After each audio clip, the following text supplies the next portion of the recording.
House resumes and debate continues. But before we start the debate, I just wanted to just point out in regards to the functioning of the microphone.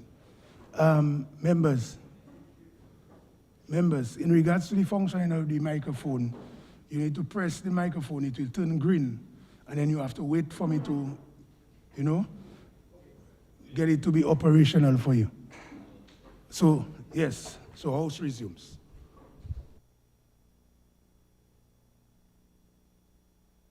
Yes, Senator John Finn.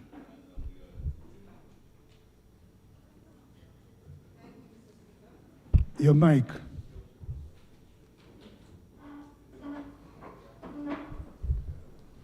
Thank you, Mr. Speaker. Mr. Speaker, I want to thank God for keeping us safe thus far in this hurricane season, although we still have a long way to go. But I pray and believe that the good Lord, who is the master of the wind and who loves us so much, will spare us this season. Mr. Speaker, I seek your permission to refer to my notes. Permission granted. Thank you, sir. Mr. Speaker, we are living in very challenging times. Turbulent times, I call it. It is very evident that there is very little to expect in terms of facilitating the people of this country at becoming self-sufficient and self-reliant by providing them in a timely and efficient manner with the requisite enabling environment required for this to be attained. Mr. Speaker, in the 2021-2022 budget, after the lecturers at the Dominica State College had enough and showed some courage to protest, $2.5 million was allocated for the renovation of blocks A, B, and C at that institution. Mr. Speaker, that is where the figures remained, on the pages of the estimates. As I speak, Mr. Speaker, not a nail has been moved at the college except for some chairs that were bought. Thanks to the Canadians, repairs to the engineering department of the building were done. And this was done with funds from the SAGE program. Mr. Speaker, the situation gets worse. This financial year, the budget has dropped to $1.5 million, and the college remains the same. Are we going to use COVID as another excuse to keep the college students at home? I'm just asking a question. This government, Mr. Speaker, has clearly abandoned the thousands of young people who attend the Dominica State College. This is our premier educational institution, and therefore, it should be treated as such. For clarity, Mr. Speaker, could the Minister of Education tell us whether any contract has been signed for the repairs of blocks A, B, and C? We are well aware, Mr. Speaker, that bids were sent to that ministry.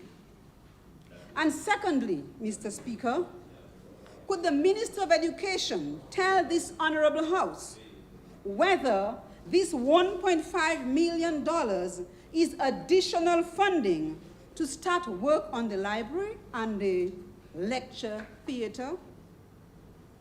Mr. Speaker, we need answers to these questions.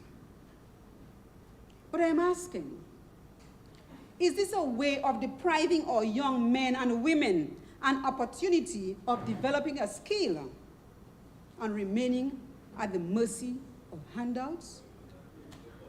As an educator who devoted the greater part of my life in service to our children, helping them to dream big and becoming ambitious and thriving citizens of this blessed land. It breaks my heart to see the condition of the Dominica State College, where our brightest and best have to go through. You on that side have collectively failed our youth. We on this side are looking forward to saving them. Mr. Speaker, I speak now to the rehabilitation of the Bois Diab Castlebruce Hatton Garden Road project. Mr. Speaker, what are the reasons for the extremely slow progress? The people of Dominica, and in the East in particular, deserves answers to the hardship they face on a daily basis commuting on this road. Depreciation of our vehicles, that is accelerating. Price of fuel, astronomical. The people demand answers to this unacceptable road condition they are experiencing.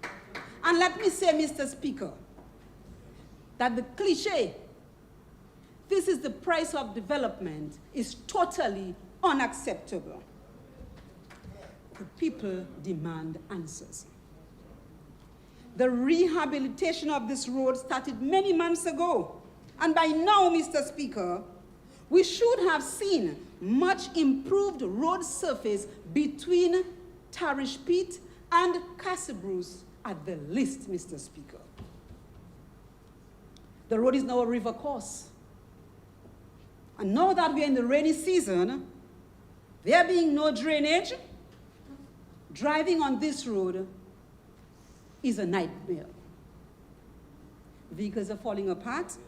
And on top of all of that, the astronomical costs that we have to face to maintain our vehicles and buy spare parts. In fact, Mr. Speaker, if the project was properly conceptualized, or properly costed, or properly designed, provision should have been made for the compensation to vehicle owners whose registered address is in the project area. Mr. Speaker, can I have some peace, please? The senator is asking for protection. And you are laughing. No, I'm not smiling. laughing, we're That's a smiling. joke. That's a joke. Yes, no. You see, take it easy. Yes. Mr. Yes, allow the senator to deliver. Mr. Speaker, the project, I say, is necessary, but the condition for motorists is unacceptable. It's unfair. Mr. Speaker, if you drive down to Castlebruce any time from now, you will never drive down that road again. I can tell you. Last week, Saturday, visitors, after reaching halfway, or almost halfway to Castlebruce, when they were told that the road was the same all the way, they returned. They returned. And so, Mr. Speaker, we are losing business because of that road. It is causing people to park their vehicles because they do not have the money to spend on the repairs. It is inconveniencing people. Mr. Speaker, it is also affecting the tourism industry because here I speak of the damage that has been done to Emerald Pool. Because whenever it rains, you know the water gets cloudy and the tourists do not want to see that. They do not want to engage in that. They do not want to go in there. So we are losing business. So, Mr. Speaker, the people of the Castlebruce constituency and Salibia constituency need some relief regarding that road. Mr. Speaker, the Callis Bridge is compromised. Dredging is done in the river. Yes, dredging was done in the river. And some backfilling was done. Yes. But Mr. Speaker, I know that river. This river is a monster when it is swollen. And so, God forbid, we get a lot of rain, and this river gets swollen. I believe, even if all the soil is placed at the foot of that bridge, it will be washed away. And possibly the bridge can be washed away as well, because it is already compromised. So I'm asking that some attention be given to that bridge, because if the bridge is washed away, the people from Toronto back to Petit Soufriere will be cut off. A government's role, Mr. Speaker, is to make life better for its people. And I know the timely and forceful intervention of the government can make a difference.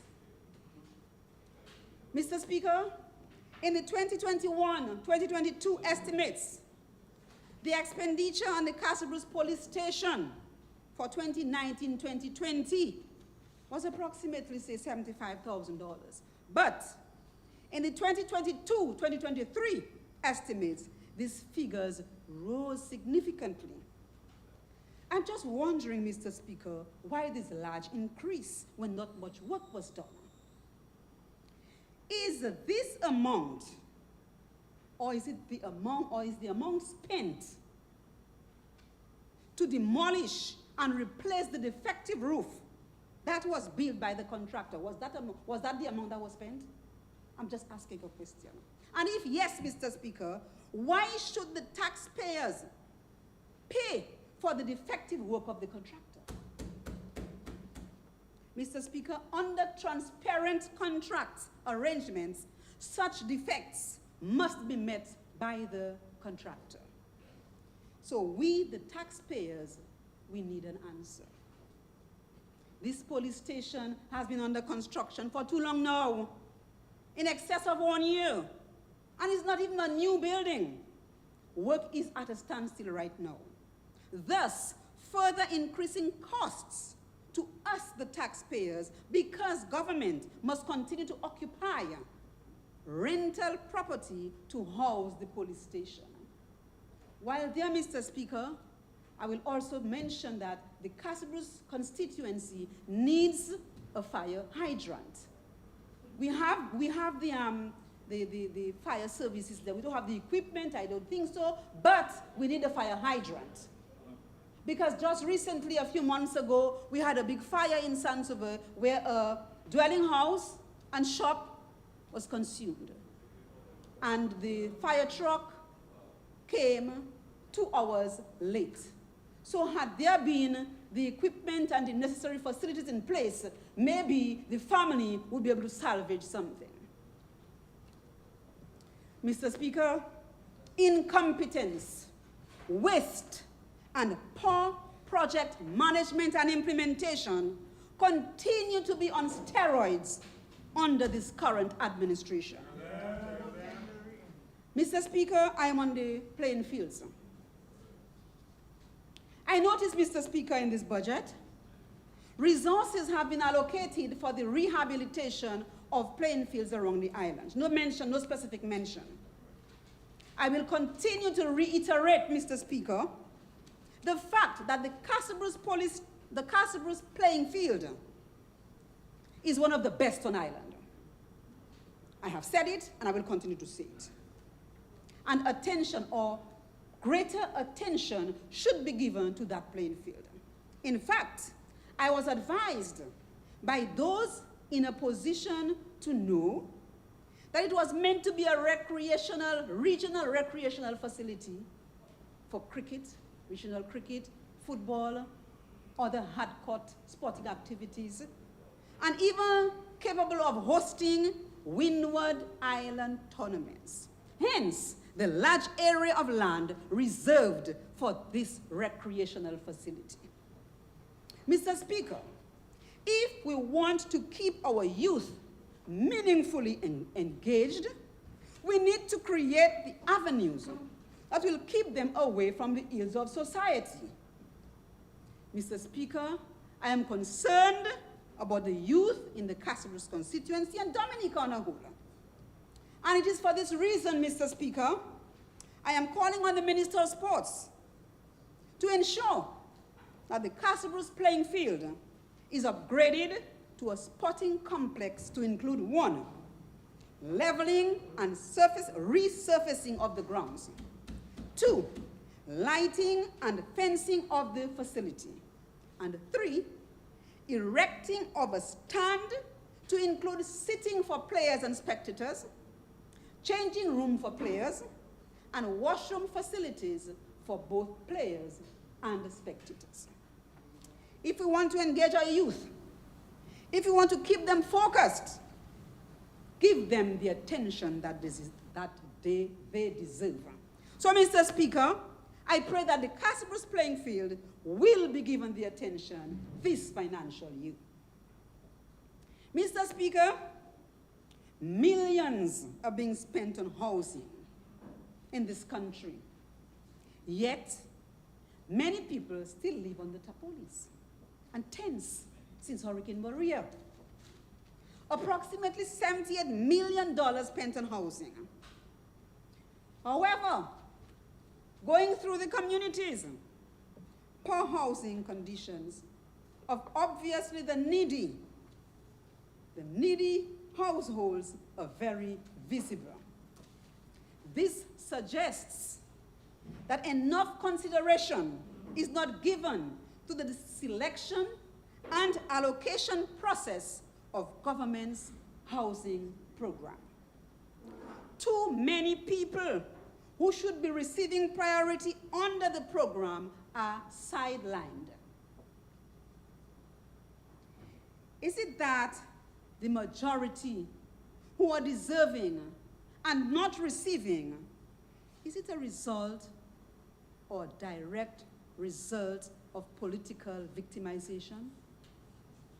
I am left to wonder, Mr. Speaker, is there any systematic, objective mechanism in place for determining eligibility for assistance to the elderly?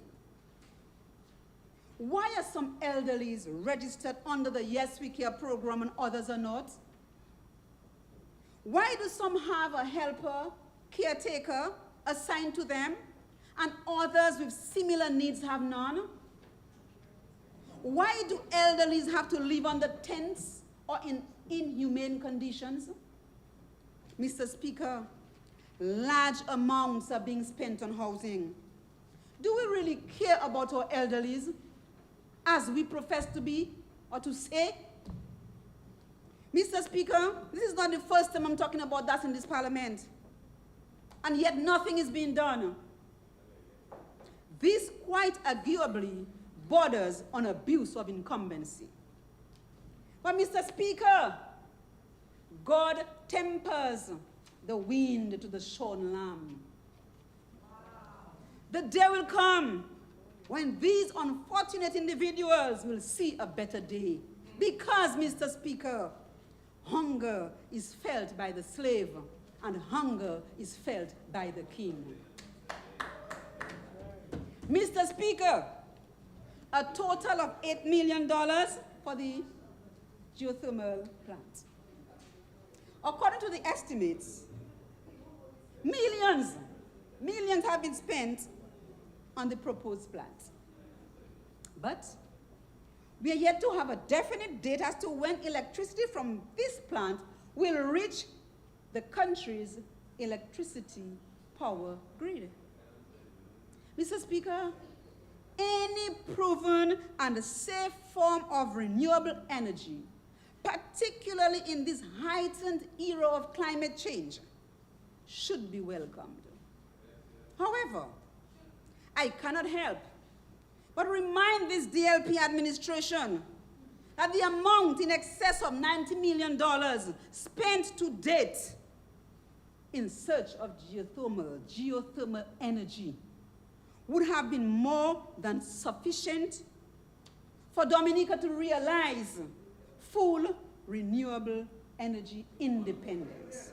If only the government had listened, Mr. Speaker, to the advice of our local and regional experts, as well as held wider consultation with the people of Dominica in setting priority or its priority for renewable energy. Mr. Speaker,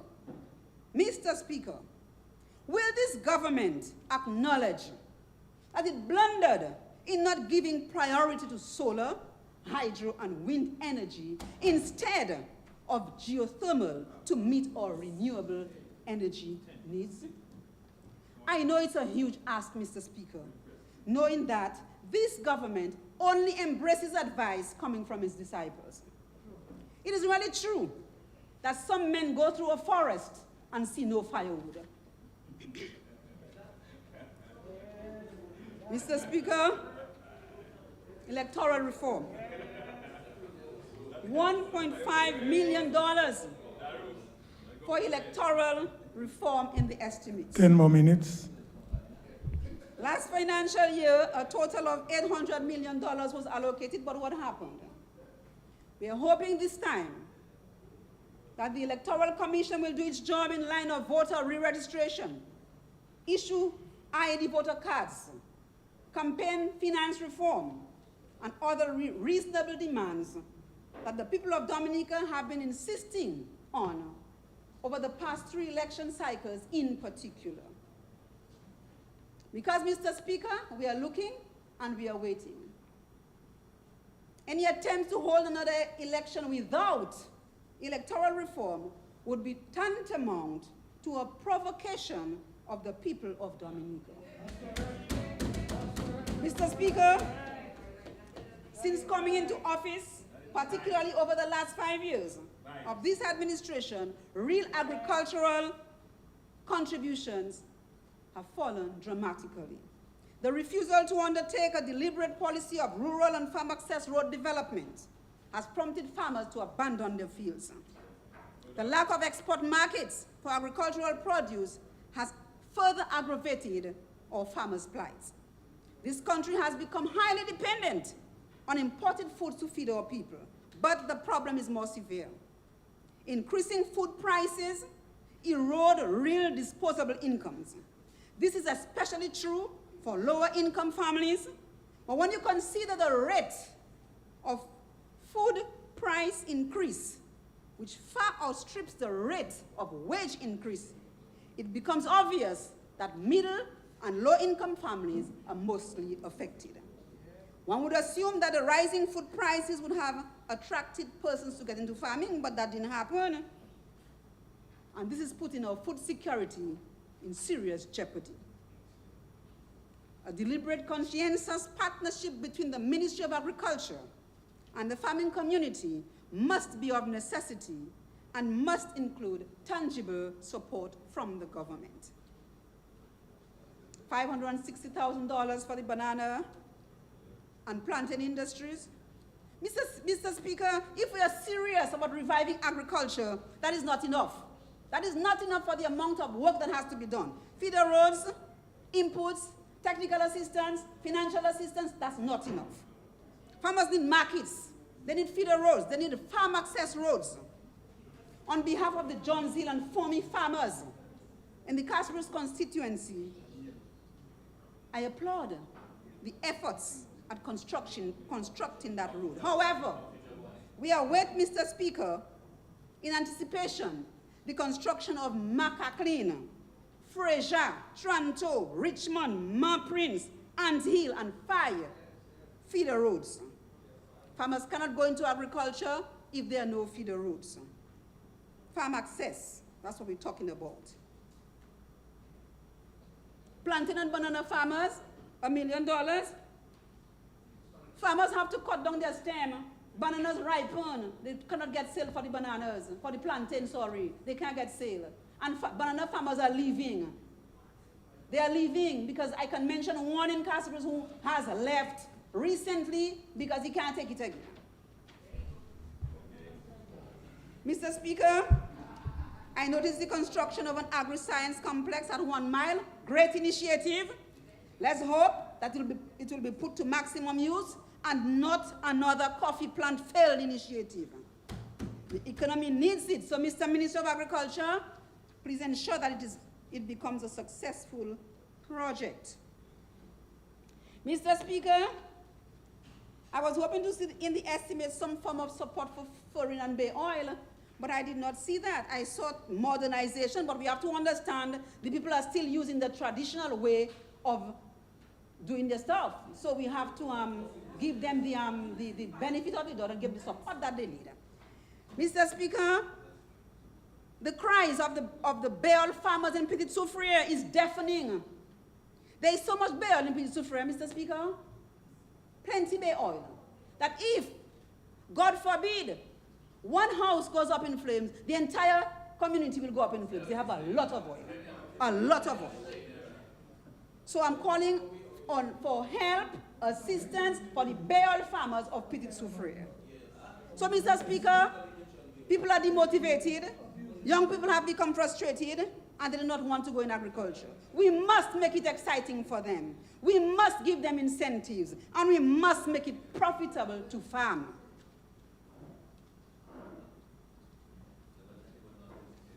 So, Mr. Speaker, it is clear, I'm rounding up, Mr. Speaker. It is clear that this government has become numb to the needs of the people. They have become deaf to the cries of the citizens. They have become blind to the crisis facing our country. They have become mute to the abuse of the positions they hold in trust for the people. And now, when our population is screaming over pain, over crime, they are screaming in pain over crime, unemployment, poverty, high food prices, crisis in the health sector, problems with infrastructure, traffic congestion, and loss of business competitiveness. This budget does very little to directly ease the pain. Putting plasters on wounds, Mr. Speaker, the wounds of society, is causing our country to rot. The budget contains no hint of a plan to stem inflation. So the elderly, armed with $300 monthly, are definitely going to suffer, and increasingly so with each passing month as food prices continue to increase. It is clear, Mr. Speaker, that this budget has not empowered our people. It has not ensured anybody's survival except the government ministers. And it is obvious that we will not be moving onwards after this vacuous budget.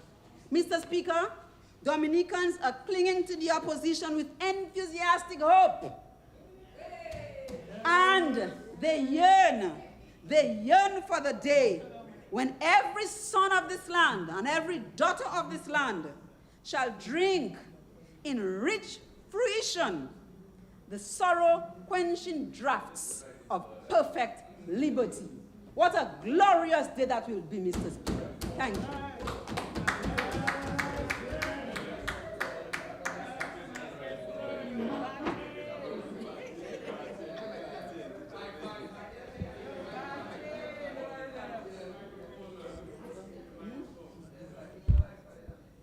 Yes, Honorable Edwards. Mr. Speaker, proceed. I rise to give my contribution to this budget debate. And before I start, allow me please to express my condolences to Ms. Urania Williams, who lost her brother Angus last week, Thursday, and to his extended family, the Electorals, the Pascals, and the Williams family, and he's a friend of mine as well. He was a friend of mine as well. But Mr. Speaker, I listened very attentively to the speakers before me. I listened to the Prime Minister yesterday, and I have read through the budget, and that budget is one of the best budgets ever. Mr. Speaker, this government, we have to chronicle what this government has been through and how often adversity has shocked this government and how often they have revived this country. Mr. Speaker, we will recall in 2000 when this government came into office, they found an economy on life support, Mr. Speaker. And Mr. Speaker, when it is on life support, you have two choices. You either pull out the plug or you resuscitate. But this government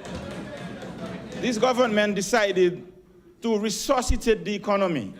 And when Mr. Honorable Douglas tells me about the early 2000s with horror, he almost wants to cry as to what this country was going through. back then.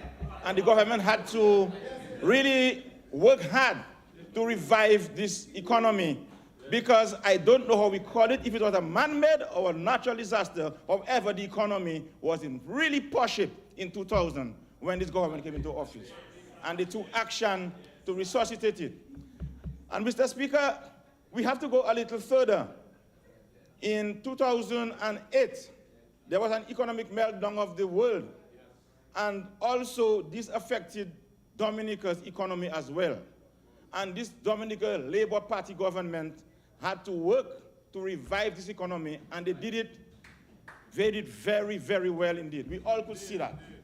And just as we thought things were getting better, in came Tropical Storm Erica, and we all know what happened to our GDP back then, and we had to relocate an entire community.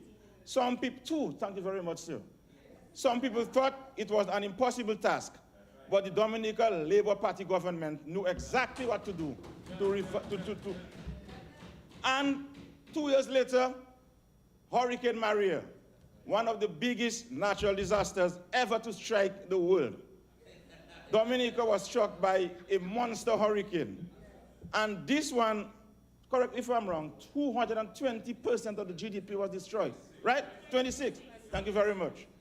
And everybody thought that this task was a totally impossible task. But the Dominican Labour Party government went straight to work immediately. The Prime Minister left Dominica in wet clothes, I was told, went to New York and lobbied and got it through, and this government, as you can see, any other country would still be in shambles, but this government has brought back Dominica well from this country. So, Mr. Speaker, when I look at this budget, I am very confident that we are moving forward. We are moving forward, and Dominica will be developing better and better as we go by. And I'm at the Ministry of Health, as you know, and health has been struck a hard blow because not only Maria, a pandemic named COVID-19 also struck the world during that time. And who again? The Dominican Labour Party government was tasked to run Dominica forward from this pandemic. And measures had to be put in place, Mr. Speaker, to have our people staying away from this pandemic. We had to house the people that were infected in Portsmouth, as you know, at a cost. We had to import medicines, and we were the first country, by the way, to receive vaccines in the entire Caribbean. And the Dominican government, Mr. Speaker, embarked on a health rehabilitation, on a health expedition to make sure that the Dominican people are healthy. We know that housing is already providing them with a good standard of living, but the quality of life have to also come into play. That's why government of Dominica is putting so much emphasis on the health sector. And infrastructure is part of the health sector, Mr. Speaker. And you know of the health centers that were built in Dominica. As we speak presently, Coliho is commissioned and is in use. We also have the Doris Musgrave at Marigot, is in use. We know of the Douglas one at Georgetown in Portsmouth is in use.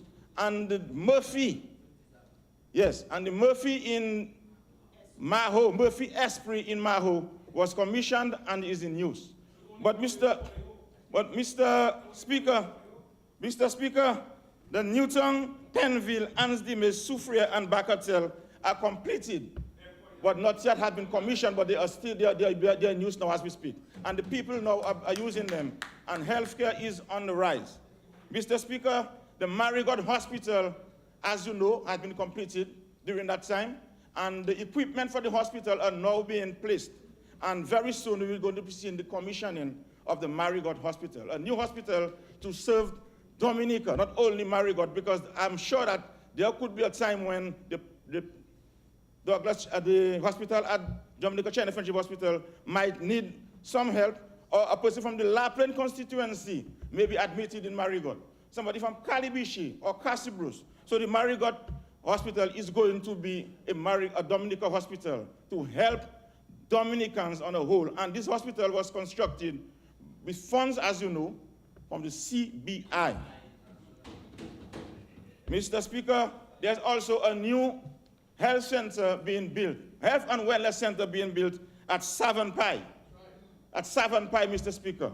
And not only that, we take our infrastructure very seriously in the Ministry of Health. We are renovating those that are due for renovation in Trafalgar, Massac, Salisbury, and Saint-Sauveur, Mr. Speaker. Mr. Speaker, new health centers will be constructed in the St. Joseph and in Roseau. And Grand Fond as well. Grand Fond was done for renovation, but the Minister of Health decided he wants a new health center in Grand Fond. And Parrep and Mr. Minister worked in tandem, and Grand Fond is going to receive a brand new health center. Mr. Speaker, infrastructure is part of it, but we also must equip our new place, our new hospitals. And we know of the new MRI machine that was commissioned last year at the Princess Margaret House, at the Dominica China Friendship Hospital. And MRI was a procedure that was being done for Dominicans overseas. I know many people in Dominica who had to travel to Antigua, to St. Lucia, to Barbados, to do MRI. This is the thing of the past now. It is being done in Dominica. Mr. Speaker, you know of the HIFU, and you heard yesterday from the Prime Minister. It's in use, and I heard him say that some people were laughing when they were talking about HIFU. It seemed like something in science fiction movies. No, it's reality. It's at the Dominica China Friendship Hospital. Mr. Speaker, we branch out to ophthalmology. There is a new clinic for ophthalmology, and it is a world-class center. It is located on the same compound from the Brenda Strafford Foundation, and it is well equipped with all the modern facilities needed for eye care. And any Caribbean country, anywhere in the Caribbean who wants to come, anybody who wants to come to have their eye checked can come to Dominica to check it. As a matter of fact, it will be a center of excellence for eye care. So Dominicans are fortunate to have a government with that foresight and that vision to have them a Brenda Strafford Foundation and that eye clinic and I heard Dr. who? Ricketts, yes. She endorsed it. She said it is a great thing. And Mr. Speaker, the human resource, as you know, is an integral part of any healthcare system. And therefore, the Dominica Labour Party government has gotten help in specialists. There are 4 specialists from the People's Republic of China now at the Dominica China Friendship Hospital. And upon departure, they will be replaced by 4 other specialists, Mr. Speaker. And you know of the Cuban collaborators, we recently received from them nurses, pharmacists. In fact, there are 2 nurses from the Cuban Brigade in my constituency, now in La Plaine, working in the La Plaine Health District. And the Ministry of Health has taken a decision to put 2 medical doctors in each health district in Dominica. So it will allow the flow of healthcare. And no longer will you have 1 doctor working and next week she's off. No, 1 doctor is off this week, another one comes on next week, and the people of the communities island-wide can access healthcare anytime, 24/7. If you're sick in La Plaine or you're sick in Salisbury, you call the nurse come at your home 1 o'clock in the morning, you are brought to the health center at 1 a.m., the doctor is called, and you are seen. If you are to be transported, the ambulance is available. So healthcare in Dominica is an envy of most Caribbean countries, Mr. Speaker. Mr. Speaker, the Dominica government had a very good foresight. You heard of the new authority, Dominica Hospital Authority, who is now responsible for the hospitals in Dominica, both hospitals, the Marigot Hospital and the Dominica China Friendship Hospital. This is a new initiative where the Minister of Health will expound on that when he's giving his presentation, Mr. Speaker. And Mr. Speaker, we in Dominica are to sit and look at what we have, and we should boast for other people when we talk about our country. boast to them and tell them Dominica healthcare system is by far one of the best in the Caribbean. And Mr. Speaker, primary healthcare is on the move as well. Community health aides, their community health is now on contract, and they are being used island-wide. These are the foot soldiers. These are the people who go out to the communities, who meet the people at their homes, who check their blood sugar, who check their foot care, and have them to come to the health center for further attention. When the doctor is busy at the health center, the nurses at the health center, the health aides go out there and meet people on the ground and initiate treatment. Because let me tell you, Mr. Speaker, you can diagnose quite a few people by going out to their homes and bringing them to the health center, Mr. Speaker. And these people in the future might well be absorbed into the system. You never know, Mr. Speaker. And additional environmental health officers were employed, Mr. Speaker, as you know, we had the COVID-19, especially in port health. And I think, Mr. Speaker, some new positions are going to be created for environmental health, because health is not only doctors and nurses and pharmacists. You have environmental health, you've got lab technicians. It's a team effort to bring people to good health. And the Dominican government is taking care of every facet of that. Environmental health, lab technicians, pharmacists, doctors, nurses, radiologists, just name it, because we know that a healthy nation brings a wealthy nation, Mr. Speaker. Mr. Speaker, we know of the Maho district is now going to be reconfigured, Mr. Speaker. Maho is going to be made a new health district in Dominica, because Maho is a very populated area, and they were being served by the Roseau Health District for quite a few years. You have Maho, Kenfield, Wana, Campbell, all these people are going to put in their health district. So, Honorable Blackmore, Maho is going to have its own health district. No longer will you be served by the Roseau Health District. There will be a doctor resident in Maho, a nursing resident in Maho, to serve your new Maho Health Center, Mr. Speaker. And Mr. Speaker, at the Ministry of Health, we know that NCDs are the biggest killers in Dominica and indeed the world. And we have really declared a robust and sustained attack on NCDs. And we are going all out to fight NCDs. So hence that we have a new thrust going forward, that we are going to put a lot of emphasis on the NCDs. We are going out there to educate these people, educate our Dominican people. The health promotion unit will be combining with the health district. We're going to educate people, and we want people to use the health and wellness centers. You don't necessarily have to be sick to go to there. You could be passing down the road, pop in the health center, check your blood pressure. Because we want to go on a prevention drive.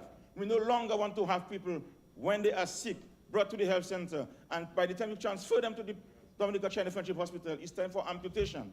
So now we are going on a nutritional drive, exercise, all healthy habits. We are going to have our health promotion work with us and have these things all over Dominica, because we know it's NCDs, heart disease, diabetes. These things have to be, arrested. They have to be arrested. Because you know, younger and younger people are now being affected by these diseases. And we cannot afford this to happen in Dominica, Mr. Speaker. And you know of the HARTS program that was established, that was launched, in May this year. And this HART program is an integral part of the NCD's fight and the primary health care in Dominica. Mr. Speaker, the budget, there are so many good things in this budget. Time will not permit me to highlight. But I single out agriculture, because La Plaine district and La Plaine constituency, indeed the entire East, agriculture is the lifeline of the people there. And I'm looking at what I'm seeing in this agriculture, in Dominica agriculture in this financial year upcoming, and I'm very happy that the La Plaine people will be benefiting. So I'm asking the La Plaine farmers to put themselves forward, to have themselves available, to work with the Ministry of Agriculture and the Ministry of Trade, that we could work together to make our agriculture better, and there are benefits there. And as I'm on that now, there are two farm access roads being built in La Plaine as we speak. The Agricultural Station Access Road and the Guan River Access Road. And the farmers there are very happy, because these roads there were battered by Hurricane Maria. They were flooded and they were damaged. But now, if you look at this road, it's a highway. It's a highway. It's a highway. It's a highway. It's a highway. It's a complete road. Some people are even saying this road is, oh, that's too good for the for no. We need farm access road of high quality. Yes. Mr. Speaker. That's it. And I'm happy that Dexter and Ministry of Trade is going to work together with the Ministry of Agriculture to have our farmers get markets for their produce. You know we have high production of plantain and bananas, bay oil, toluma, and furin in Lapland constituency. And we're looking forward, Mr. Douglas, to all these benefits that have been put in place for us for agriculture. And when I look at the infrastructure part of it, Mr. Speaker, I noticed that the Boetica is going to be receiving a new water supply. And I'm very happy. As you know, water is a main, well, everybody needs water. There is no life without water. And the Boetica supply was being taken from the heights of Boetica, and it was deemed very dangerous. And as a result, the project was stopped. So now they're going on another drive to get another area to build the Boetica water supply. And the Ministry of Public Works will be championing that, and I'm very happy. Like I said, Mr. Speaker, there are so many good things happening in this budget. Time will not permit me to go through it. But Dominica is on the right track, and the Lapland constituency is on the right track, Mr. Speaker. The social programs are right there in Lapland. All social programs are high up in Lapland. The Lapland constituency, as you know, is a constituency of resilient people. They are very strong people, and they work hard, and the Dominica government is in tandem with them, is helping them on their way. And the NEP, Mr. Speaker, is employing quite a few people. As a matter of fact, $109,000 is paid every month in NEP wages in the Lapland constituency. That's employment for people. People could get their monies, they could go to the shops, they could buy what they want for the children, otherwise they would have been unemployed.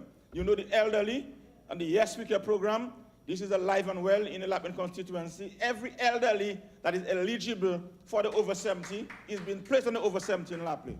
Every elderly person who needs help gets help in the Lapland constituency under the Yes We Care program. There is no discrimination. All and sundry, Mr. Speaker.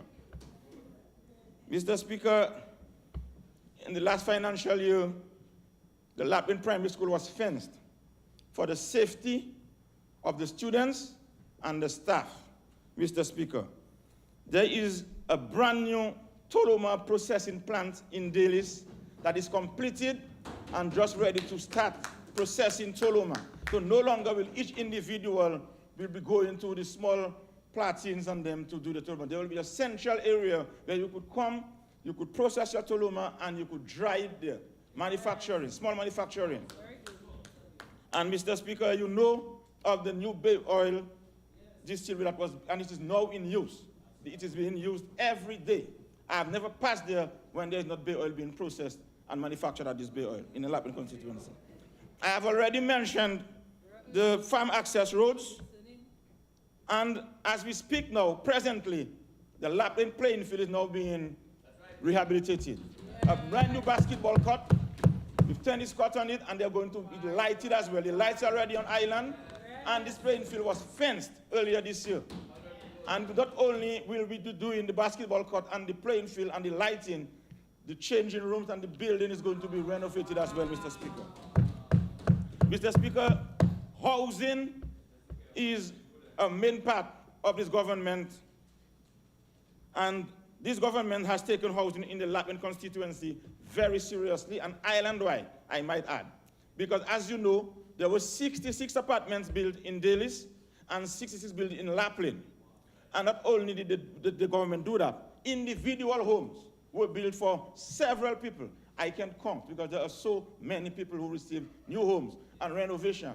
And in this, as we speak now, there are 12 homes being built in the Lapland constituency, individual homes, with 2 people already at their homes with their kids, and the others are more than 80–90% complete. So I'm thanking the Ministry of Housing again for seeing the Lapland constituency in the housing. And there will be more as time goes along, because we know the Dominica government is embarking on to house all the people in good housing. The Prime Minister has said everybody deserves the exact same house. The same house that I have, the same house anybody in the constituency deserve. And we are going to do just that. And the future housing program, as you know, is a part of that. It is now beginning at the area in Portsmouth and Wana. It will be spread island-wide eventually. And the young people of Lapland are looking forward to that, and young people of the constituency. Mr. Speaker, the Daly's playing field was approved for renovation under the Basic Needs Trust Fund. And the officials there had already come to the community and held meetings with the community leaders as to going forward, and what we had held free meetings, in fact, with the community leaders, the councillors, prominent people in the community, and speak to them as to how, because as you know, the government does not want to just enter a community and start a project. What we do, we engage the people first, and then we move forward after together. And Mr. Speaker, the Delicis Youth Center, that's an area where it was used in the past for the council's office as a youth skills training area, for meetings in the area. And it is done in this financial year for renovation. And very soon, in this calendar year, we are going to do the demolition first, and then to begin a brand new Daly's Youth Center. So the people of Daly's are looking forward to that, and I'm sure they'll be very happy for that, Mr. Speaker. That's right. Mr. Speaker, yes, Mr. Speaker, youth empowerment. And having said that, there's a young farmers group in Lapland, and this young farmers group, they're very vibrant. They work together, they move together. They were taken to the Chinese place in Portsmouth, and the Chinese came to Lapland to visit them. And what they do, they work together. If one member of this group get a sales for, let's say, cucumber, and he doesn't have enough, he puts on the group chat who has, and it's a marketing tool as well. And yes, and they're going to get youth empowerment in that. And Mr. Speaker, also the Delicis police station is nearing completion. This police station was devastated by Hurricane Maria, and is now under renovation. And very soon, Daly's will have a brand new police station to house the police, as it is now. 7 more minutes. Yes, they're renting a place. And earlier this year, and sometime last year, some work was done on the Daly's Spirit Savon Road. And the Daly's Spirit Savon Road will be given attention this year, because we know the importance of that road. I know the importance, and we all know it is a good artery into Roseau, and the people from Bacatel and these areas coming to sell their fish. So for the people of Daly's listening, I know that we are going to do some work and to complement what was done. It's just a matter of putting the engineers and the people put everything in place, the technical work to be done for us to continue going forward with this Daly's Spirit Savon Road, because we know the importance of it. And the Dominican Labour Party government always take these things very seriously. Mr. Speaker, as I wind down, I'm just asking the people of Dominica to look at this budget and think of what is in it for them. And when I look at it, there is something for every single Dominican will be benefiting from this project, from this budget, Mr. Speaker. And this Dominican Labour Party government will continue to work. It will not be distracted. We are not going to be disturbed. We are moving forward to work for Dominica and Dominicans, Mr. Speaker. Thank you very much.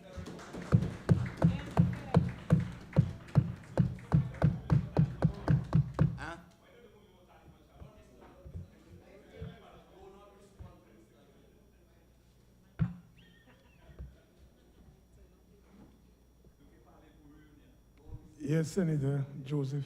Yes, Mr. Speaker, thank you. Good afternoon.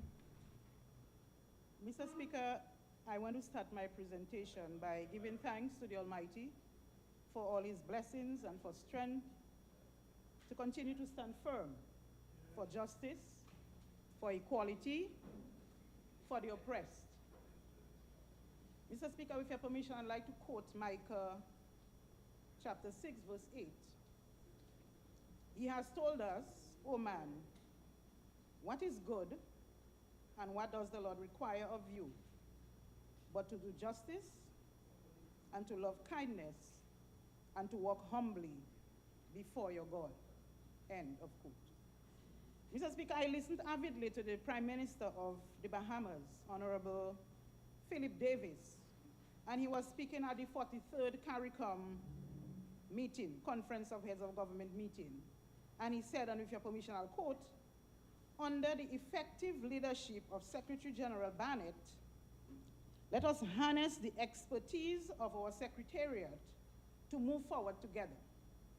With our vision restored and our courage firmly bound, we in this region, can achieve great things. We can lift our people out of poverty. We can facilitate the generation of wealth and opportunity. And most of all, we can ensure our survival long into the future, end of quote. So, Mr. Speaker, I want to endorse this statement by the most esteemed Prime Minister and say too that we in Dominica can achieve great things. We can lift our people out of poverty. And like the United Workers' Party always reiterates in their manifestos, to make Dominica the best place to live, the best place to work, and the best place to enjoy life. So therefore, the budget for the fiscal year 2022-2023 is expected to do just that. Let us hope so. And when I wrote that, I had not seen it, so let us hope so. But from what I heard, it is not so. Mr. Speaker, in reviewing the sparse information contained in the estimates, we on this side of the House are not given much to work with. However, we always rise to the occasion.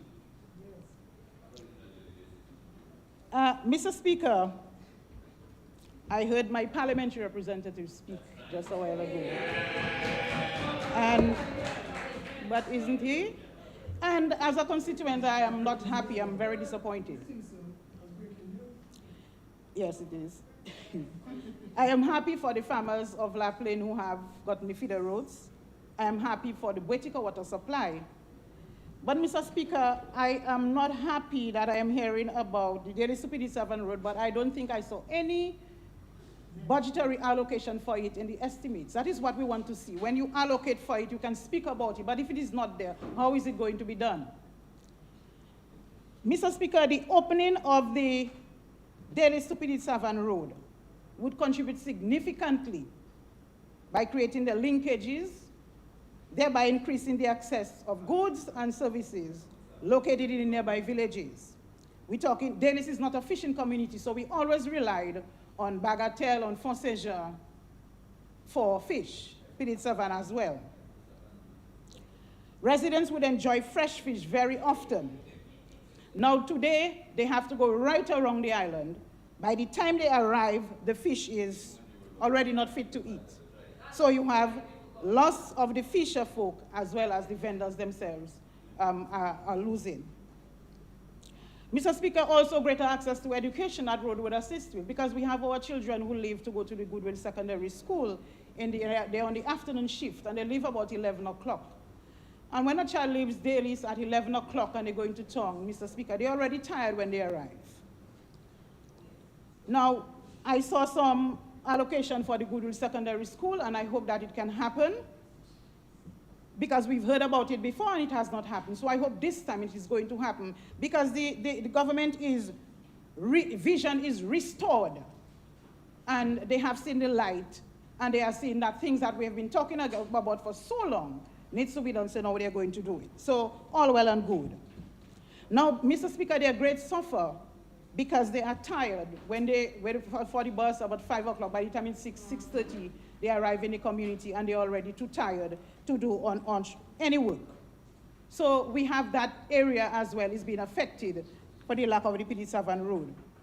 Now, I know Singola Blomquist, the lawyer, and a lot of people from the Dalis community worked on the road. They did a lot of work on the road, and we want to commend them for that. The people of Pidit Savan join as well to work. The ability of our people to return to normalcy after a hurricane as well is important, because, you know, exit and access into a community is of paramount importance when you're talking about resiliency of a country and less vulnerable people. So this is hampered when there is no access to and from the communities. And the people are more vulnerable since the capacity to respond in a timely manner becomes an issue. So to reduce these vulnerabilities, we have to take concrete action, and prevention is better than cure. Well, prevention, when we do preventative measures, it takes less money to respond when a situation arises. Mr. Speaker, Fortuma playing field. I heard the parliamentary representative talk about finally, I hope. But I saw, and it said it's a BNTF project, but I don't know if it is on the estimates. I'm not sure that I saw it. I was looking. The people want to know when this facility will receive attention. As he said, it will receive attention, so we're holding him up to that. And so the young people can have an avenue for their recreational activities. We want the young people of the area not to be shortchanged and take advantage of opportunities available in sports. Mr. Speaker, we have the apartment buildings, and I know we love to talk about the apartments, and that is a good thing for the people they have housing. Recreation facilities for the people in the apartment. We need that. When you're planning those developments, Mr. Speaker, it has to be planned properly. And we talk about the basketball court overlooking the cemeteries in a sorry state. They do not have the Fortuma playing field. They do not have facilities at the apartment. What it is that they do, they play on the road, right? And when that happens, you know, accidents and everything else. So we have to prevent our people. We need to give them the space that they need. Mr. Speaker, there's also a hurricane shelter on the ground floor of the apartment. And history of disasters in Dominica, we have the pre-impact information because we have had disasters for a very long time, and we know what can happen to us when it rains. We have flooding, we have flash flooding and all that. Mr. Speaker, we also need water tanks in the apartment building. They also need water tanks in case. We always have to prepare for the worst case scenario because we know what hurricane, we do not want it to happen, but if it does happen, we will be ready for it in order to reduce the vulnerabilities of these people who are living in the apartments. Mr. Speaker, another area in the constituency needed much attention is the bridge between La Roche and Carib, 2 hamlets in Dailies, that's between that area. Apart from the dilapidated nature of the bridge itself, the railings are falling apart, there is no lighting in the area, and it makes it very, very risky for both motorists and pedestrians. If you're not familiar with the area, you will have problem navigating on that bridge. So attention, and the parliamentary representative member for La Plaine is here, pay attention to that bridge. It needs work done, and it's a lighting in the area. Mr. Speaker, I saw $500,000 allocated for the renovation of youth centers. And I'm hearing that the member for La Plaine says that Daly's Youth Center is part of it. I am forever grateful. This building has been utilized as a multi-purpose venue. And Mr. Speaker, I remember when first that youth center was constructed, I was a youth officer at the time, and organized and coordinated the first ever youth skills training program in that area in construction. And it has been utilized as a hurricane shelter, as a village council's office, community center, and everything else for the community. And it's been too long, Mr. Speaker. I see an amount of $224,200 made available for youth skills for economic growth and youth skills program. That is not enough. If I were, I would give $1 million to that effect because our young people need that kind of skill. And we know what the youth skills training program has been to Dominica. Because a number of the youths we have now who went through the youth skills training program are they themselves small artisans and contractors, small contractors themselves. Mr. Speaker, so we want to make provisions for the implementations of youth skills training module or modules in the La Plaine area for our young people. This program reached the length and breadth of the island, identifying and prioritizing the needs of the youth. The availability of local resources was identified, employment opportunities created. We also had remedial classes that was provided by the Adult Education Division for those who needed that upgrade. Some members of the community, Mr. Speaker, I want to specifically mention Glorin Simon Joseph, has been trying to set up a library in the community, but due to lack of assistance, financial and otherwise, it had to be put on hold. Mr. Speaker, the benefits of these safe places cannot be overemphasized. A centralized hub for resources and the development of our most important resource, our people, not just in Dailies, but in La Plaine as well. The complex building in Upland in the middle of the community is a big eyesore, Mr. Speaker. That's where you had court, and that's where you had the village council's office. That's where you had community centers, you had library. Everything was housed in that multipurpose complex. Did I hear the minister, the member for Upland speak about that? I don't think I did. This facility can be transformed in so many uses. Let us stop talking about a beautiful budget in front of us and talk about what is needful. It doesn't hurt to say, I need that for my constituency. The people would love to hear you speak on behalf of them and tell them you need that for their constituency. Mr. Speaker, we have an aging population, and we need to ensure that they all receive the best of care. I saw $286,863 for strengthening of national capacities to better support people living in poverty and vulnerable groups. We have the House of Hope in Dailies, Mr. Speaker. It could be restructured, expanded into a care facility for the aged.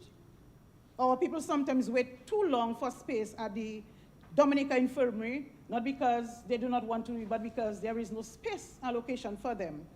And if this place is developed, it would work for the entire Southeast. It would create employment. So you have people from Grand Font to Dailies would be housed at the House of Hope in Dailies. You create employment as well in the rural economy, developing, Mr. Speaker, the rural economy. We heard about the feeder roads in Lafayette, much relief for the farmers, but we also have Bellevue, we have Belvedere, we have other feeder roads that need attention as well in the communities that needs to be given attention because we have farmers who are suffering in these areas. Developing of the banana and plantain industry, an allocation of $500,000, Mr. Speaker. Developing what way? Because we still hear the cries of the plantain farmers in the Lapland area. I mean, I don't know about the others, but I know. And all around Dominica, for that matter, they tell you the plantain is left to ripen in the field. There is no market. And they tell you, miss, do you want a bunch of plantains? And just go and pick it up. This is the kind of thing that you hear. I met a young man who told me he had to cut it down because he's just not selling, and he had to plant cane instead. The promotion of decent work in the rural economy, Mr. Speaker, is key to eradicating poverty. We can have all the infrastructure, and I heard the member said, infrastructure, we take infrastructure very seriously. But let us take people's lives as seriously as we take infrastructure, Mr. Speaker. Because we can have the infrastructure, but our people are not resilient, nothing is going to work for us. And we ban the word resilience and modernization all over the place. Let us just stop using words that we're just using words for, and let us make it happen for the people who are suffering in this country, Mr. Speaker. Mr. Speaker, we want decent and productive jobs which will contribute to the sustainable development and economic growth. So we talk about the cost of living, the cost of food items. The people of Dominica, the people in La Plaine area, they need a much needed break. And I do not see this budget giving these people a much needed break. The people who see the very good thing in the budget are people whose pockets are full. It will not bother them. Right? The 3-day investment forum expo under the theme Investing 25 by 2025, cutting the food in popular 25%, Mr. Speaker, reflect the region's goal to reduce $6 billion food import bill by 25%. And the Caribbean Development Bank president, Dr. Jean Leon, recently said that according to the World Bank estimates, between 80 and 90% of all food consumed in the region comes from abroad. Mr. Speaker, 80 to 90%. And only 3 Caribbean countries, Guyana, Belize, and Haiti, produce more than 50% of their own food. Mr. Speaker, we are in a land of water, of soil. God has blessed us with all the natural resources we need. We should be part of that team. 50% of our food, we should be able to produce it. Mr. Speaker, we heard of modernization of traditional crops, cassava, toloma, bay leaf processing, herbs and spices, and $500,000 in this fiscal year. I show Mr. Augustine John Baptiste and Babelbridge flat of Dailies with a cassava plant must be happy because he's been waiting with bated breath for help in this respect and to make work lighter, to make it easier, to work smarter. That is what the modernization should do, to make work smarter, not harder, and produce more. And we also need, when you're talking about modernization, we also need sales, market sales. We need to be able to sell. Because having 20 bottles of bay oil under your bed, having 10 bags of Toloma under your bed, having 10 bags of Ferrin under your bed does nothing for you, the farmer, other than frustrate you. So yes, you produce it, but you also want to sell it. Yes. We also want to sell it. So this is what we need to do. As the Minister of Trade, we heard nothing remarketing of our produce. What we heard, a refrigerated container that has been recurring decimal for how many budgets now, Mr. Speaker? Refrigerated container. Every time we hear the same thing over and over again. Make it happen, then we will believe what you're telling us. Until then, we are very skeptical that it is going to happen. Mr. Speaker, we also have the Bwetika Old School. We have a shelter in Bwetika. It's a sewing shop. It's very, very small, Mr. Speaker. Cannot accommodate a few people. And we're talking about developing that school that is there, that stone building, which is very strong, to develop it into multi-purpose areas, a shelter, community center, everything, training agency, all that can be done. Mr. Speaker, in the estimates, a number of bridges were mentioned. And let me call, I saw Repair to Layu Bridge, Emzol Bridge, Balthazar Bridge. And when we came to Manikou River Bridge, I kind of was happy because I said, maybe they're changing the name of Bwetika Bridge to the Manikou Bridge. So I was looking closely to see, but I realized that's not so. So the Manikou Bridge, River Bridge is the Manikou River Bridge, but Bwetika Bridge. Mr. Speaker, I don't know if you have ever crossed on this bridge. Mr. Speaker, you have to have the heart to do it because it is scary, and especially when it rains, because we are between a valley. And when it rains, you have gravel or little stones coming down. Mr. Speaker, we need to pay urgent attention to the repair, renovation, repair of this bridge. Not even repair because it's a Bailey bridge. A brand new bridge for the people of that area. Mr. Speaker, there are very much concerns. The people are scared. You have a gas station in Dailies, and the big truck carrying the fuel cannot cross the bridge, so they have to get a smaller truck to carry. Now, when a smaller truck goes in, there's not much fuel it can hold. So more often than not, there is no fuel for the community, for the people of the community. Right? So, Mr. Speaker, you also have, I saw they were trying to fix the road in Bwetika, and the transport came with the material. They had to stay across the bridge, and a smaller truck had to take and transport it across the bridge for the people. Mr. Speaker, the people of that area cannot be out of the grid of grid when it comes to the resources of the state. We hear a beautiful budget, the budget good, it have everything. You don't have everything in it. It haven't got everything. When you have a bridge, the people are afraid of crossing. It cannot be. It cannot be you have one exit and entrance into a community. When you go in, you like rainstorm, you cannot go out if something happened. In the dry season, we had the river overflowed banks in Rosalie. People were stopped. They have nowhere to go, Mr. Speaker. And we're talking about preventative, and we're talking about disaster management, and we're talking about resiliency. This is what that makes people resilient, Mr. Speaker. To provide the basic necessities for them that they can live comfortably. Mr. Speaker, we can work together, the Pal Rep and myself. Let us work to get much needed help for the people. I've already said that I don't care who does it as long as the work is done and the people are happy. We're good. Mr. Speaker, tourism is also something that we need to do. We have some sites in the communities. We have the Victoria Falls, we have Glassy, we have Sari Sari. We need these areas 10 more minutes. because we need part of the, my minute going faster.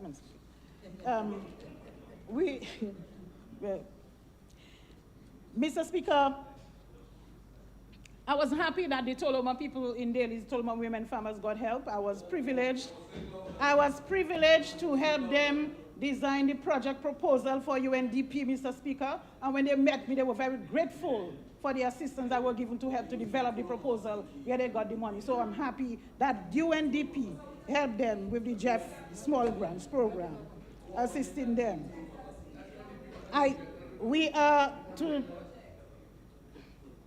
Mr. Speaker, we are 1 month gone into the hurricane season, and we have been told by the experts that it is going to be a very and above average season. And we have experienced all kinds of predictions that become realities before, Mr. Speaker, from active to non-active. Ask us, we have experienced it all. And we have what you call regional shelters now. So, Mr. Speaker, it calls for more training for your shelter managers or shelter staff, because more people are coming from different communities. Therefore, the operations of the shelters is a massive undertaking. Mr. Speaker, I am suggesting today in this honorable house that a stipend be paid to the shelter managers and their staff to help them, to motivate them, because you're talking about a shelter to house 500, 800 people, right? So this is something that we can use. While they use the shelteries to volunteer, but they have a lot of work to do as shelter managers. So I am proposing that some form of stipend be given to these shelter managers and their staff. Mr. Speaker, I see $100,000 for the modernization of disaster management system and services. I hope that would include early warning systems, so we get information before the event occurs. We have the technical equipment, because last time I was there, I asked the question that it was unequivocal. Yes, yes, yes, we have everything. So I am saying today that we have everything. And the mechanisms are in place, training is in place, the Office of Disaster Management is fully equipped. The community disaster committees are in place, and they are not infiltrated by parliamentary representatives. And they allow the committees of the people who are in the communities who want to work to do their work. The comprehensive disaster legislation is in place as well. It has been approved by cabinet. I am saying that because when I asked those questions the last time, I was told yes, they were. So I am saying with a fact that it is so. But I know that it is not so, Mr. Speaker. Simulation exercises are developed and implemented to constantly rehearse and test the plans. That is important, Mr. Speaker. So when something happens, I'm not saying that we may not lose lives, I hope that we would not, but we are prepared for any eventualities. We talk about risk assessment, Mr. Speaker, risk analysis, vulnerability assessment, all that needs to be done in the communities to ensure that we have that in place and adequate funding is made available for these areas. We also need to improve the capabilities of disaster and emergency personnel. Now, these events, not just hurricanes, may affect us, as you know, Mr. Speaker. We have other adverse events. We remember, as we went in search for young Kenisha, that other things can happen. So we need proper equipment for search and rescue. We need timelines to ensure that these are put in place. And so the Ministry of National Security, I'm sure, has made provisions for training, and more training for specialized fields. Mr. Speaker, I speak to a phenomenon now that all of us have been grappling with, and this is the area of child abuse. Now, Mr. Speaker, the United Nations Conventions on the Rights of the Child, which we ratified in 1991, gave due consideration to child care, and we look at the 4 core principles, which is non-discrimination, devotion to the best interests of the child, the right to life, survival and development. And we have recent statistics by the Welfare Division, Mr. Speaker, that tells us that child abuse cases are on the rise, and it is rising at an alarming rate. And as usual, sexual abuse takes precedence over everything. And Mr. Speaker, and the abuse is always by a friend, a family member, and and there are also unreported cases as well. These are just reported cases. And this serious and horrendous crime against our nation's children, Mr. Speaker, calls for urgent action by all of us. This affront to humanity, Mr. Speaker, and the dignity of an innocent child must stop. And when children as young as 2 and 5-year-old are violated, then we know that we have reached crisis level in this country, Mr. Speaker, and something needs to be done urgently. The inordinate delay in bringing these perpetrators to justice allows an environment where our children can be abused and the abuser face little or no consequences, Mr. Speaker. Are they not tortured by the very system that is supposed to protect them, Mr. Speaker? Are the authorities serious about juvenile justice and the provision of a safe haven for our children? We condemn all forms of violence against our children, and we call to put in place a family division of the court, which would allow for due process to be expedited in matters pertaining to child care and child protection. It would eliminate the number of cases that have been left languishing for so long, Mr. Speaker, and we hope that there is not an abuse of incumbency, Mr. Speaker. Is there constant targeted victimization of the citizens? And when the resources of the state are equitably distributed, are they equitably distributed? Or are the resources given to some people while a few left in dire need? Mr. Speaker, I hope to God that it is not so. We know this impact, what it can have on people, and it can further compound the already volatile situation of child abuse, Mr. Speaker, where parents are unable to provide for their children. Mr. Speaker, we hear that the laws in this country against this child abuse are very stringent. And so, Mr. Speaker, the laws will not enforce themselves. They have to be enforced. The laws are relatively adequate, but implementation has always been an issue for us. Is there the political will to do so? Let us stop saying that all is well and we're doing our best. Well, Mr. Speaker, our best is not good enough. All members of this august body must stand up and be counted, and together let us put the necessary measures in place. I therefore propose the House to set up a subcommittee or a subgrouping to concentrate on establishing the family division within our courts.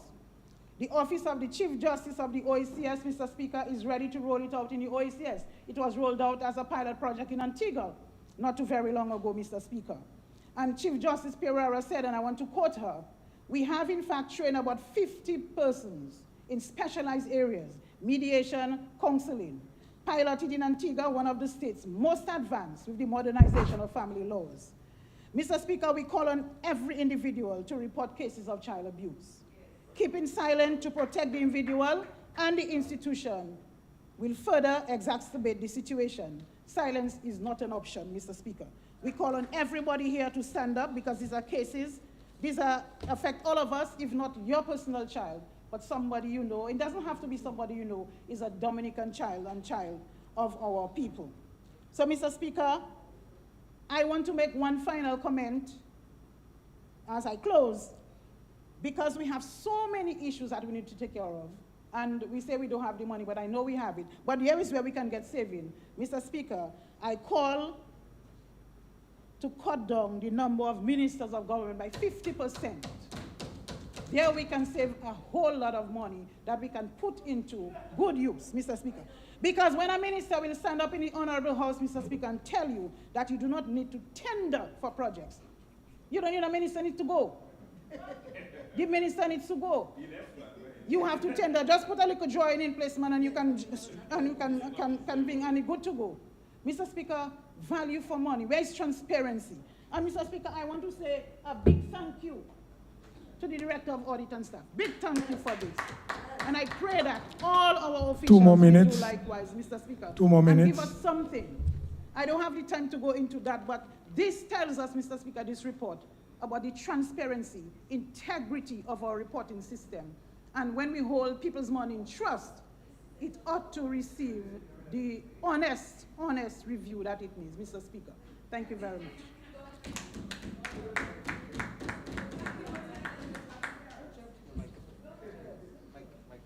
Oh, sorry.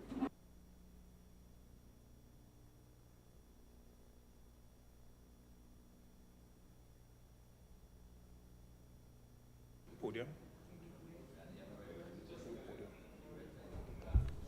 Yeah, proceed, Honorable Riviere. Can I get a podium? Or you want to switch? Well, just get one of your colleagues to switch with you. He wants to? Yes.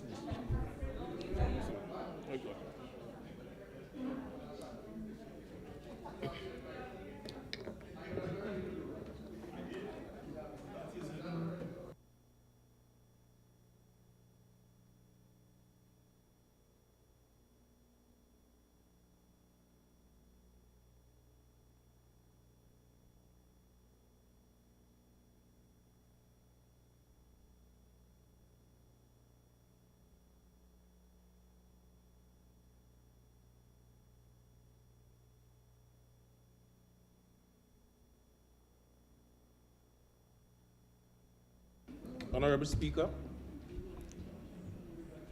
Speaker, please allow me to refer to my notes. Permission is granted.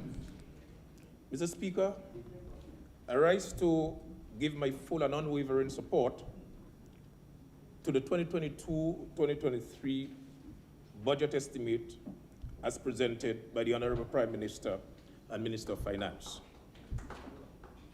Mr. Speaker, these are unprecedented times, especially for small islands, developing states like ours.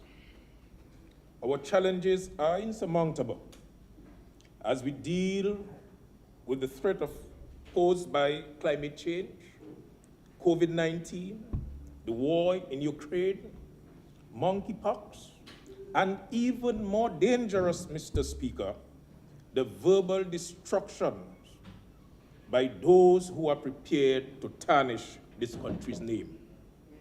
Mr. Speaker, notwithstanding all these, Travel and Leisure, a magazine of international repute, voted Dominica as the best country in the entire world.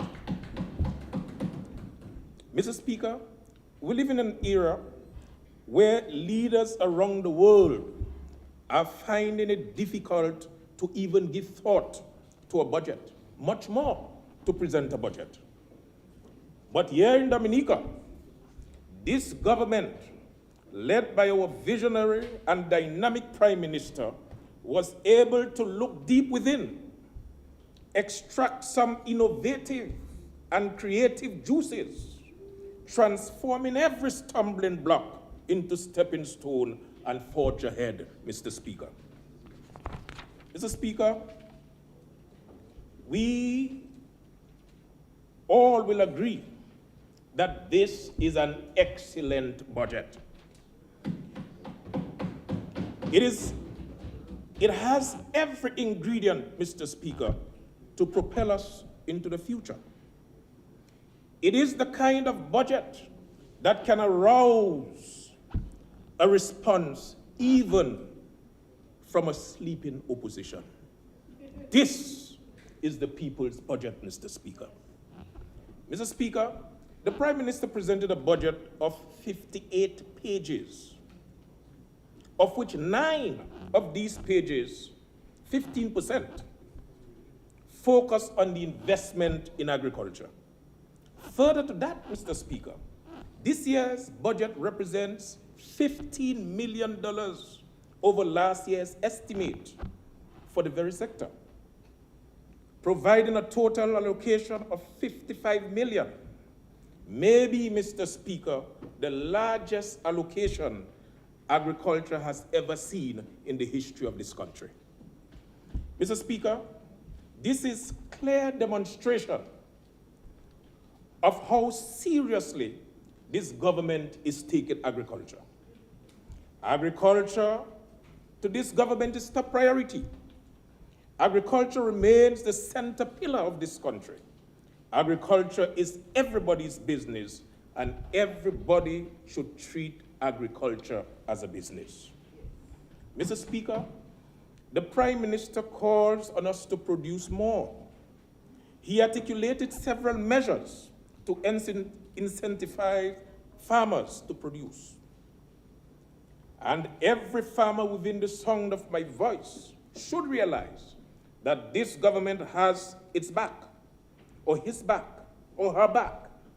This government is interested in you and have your best interest at heart. Hence, 90 or 99%, if not 99%, of all the proposed measures came from the farmers themselves, Mr. Speaker. Mr. Speaker, and because these measures come from you, I am confident that you will work with the government, just as the government is always ready to work with you to take advantage of the opportunities that will be available in agriculture and take agriculture to the next level. Mr. Speaker, if we take this budget seriously, and pay attention to implementation, our farmers and fisher folks will be the happiest people in this country. And I am convinced that the foundation is set to make this a reality. Mr. Speaker, I want to speak a little bit about the National Abattoir. I want to draw your attention to the National Abattoir. $3.8 million, Mr. Speaker, has been allocated to rehabilitate the National Abattoir. Yes, Mr. Speaker, the abattoir continues to function despite many challenges. The structure was severely battered by Hurricane Maria. Of course, it was brutally impacted by COVID-19. And now we see the rising cost of feed, spike in the cost of production as a result of other global events. These factors have limited the potential of the abattoir to meet the demands of locally produced meat products. In light of this, we are reviewing the entire abattoir program and hope to put additional measures in place to ensure that the program continues to grow and to meet the expectation of all concerned. As such, we are embarking on a total review of the abattoir, looking at the full operation, the production cycle, the management and administration, documentation, regulatory framework, the business and marketing, and the improvement to the infrastructure, all with a view to making the abattoir more efficient and more sustainable. Mr. Speaker, there is no doubt that an investment of such magnitude will increase capacity and efficiency of the abattoir. And, well, most importantly, my friends, well, I should not say my friends, honorable members, safeguard the livelihood of many families who rely on it. The National Abattoir has tremendous potential. Despite numerous challenges, last fiscal year, we were able to slaughter broiler birds to provide 253,989 pounds of saleable meat at a value of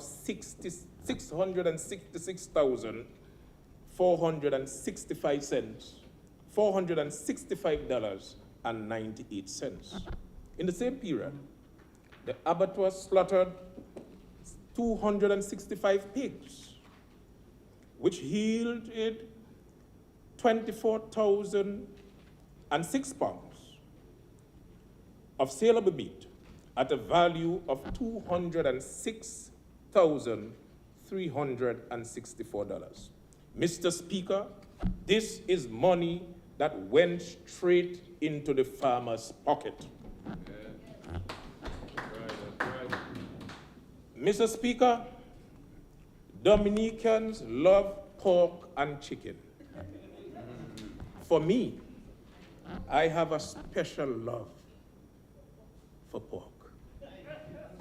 Poultry product, Mr. Speaker, continues to occupy a sizable portion of imports. In 2021, we imported 7 million pounds of chicken parts at a value of $16 million or $16.4 million. And this comes from the Central Statistics. Likewise, Mr. Speaker, in 2021, Dominica imported 788,468 pounds of meat, that is pork, at a value of $2.4 million. Between chicken and pork, we have spent $18.8 million importing products that we have the capacity to produce right here in Dominica. Mr. Speaker, this will be corrected this fiscal year. We are positioning ourselves to gain a greater share of the chicken and pork market because we love our chicken and we love our pork. Mr. Speaker, the National Abattoir has the potential to gain a greater share of the market. It was built to process 1,500 broilers and 50 pigs per day. This is why government has allocated $700,000 in this budget to provide direct support to poultry farmers in order to increase production. To capture that greater share of the market, Mr. Speaker, government will invest in at least 10 farmers with the capacity to commercialize production at farm level.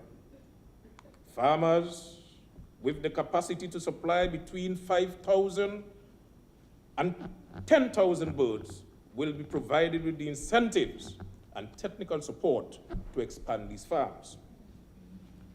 This will allow the abattoir to perform at greater capacity.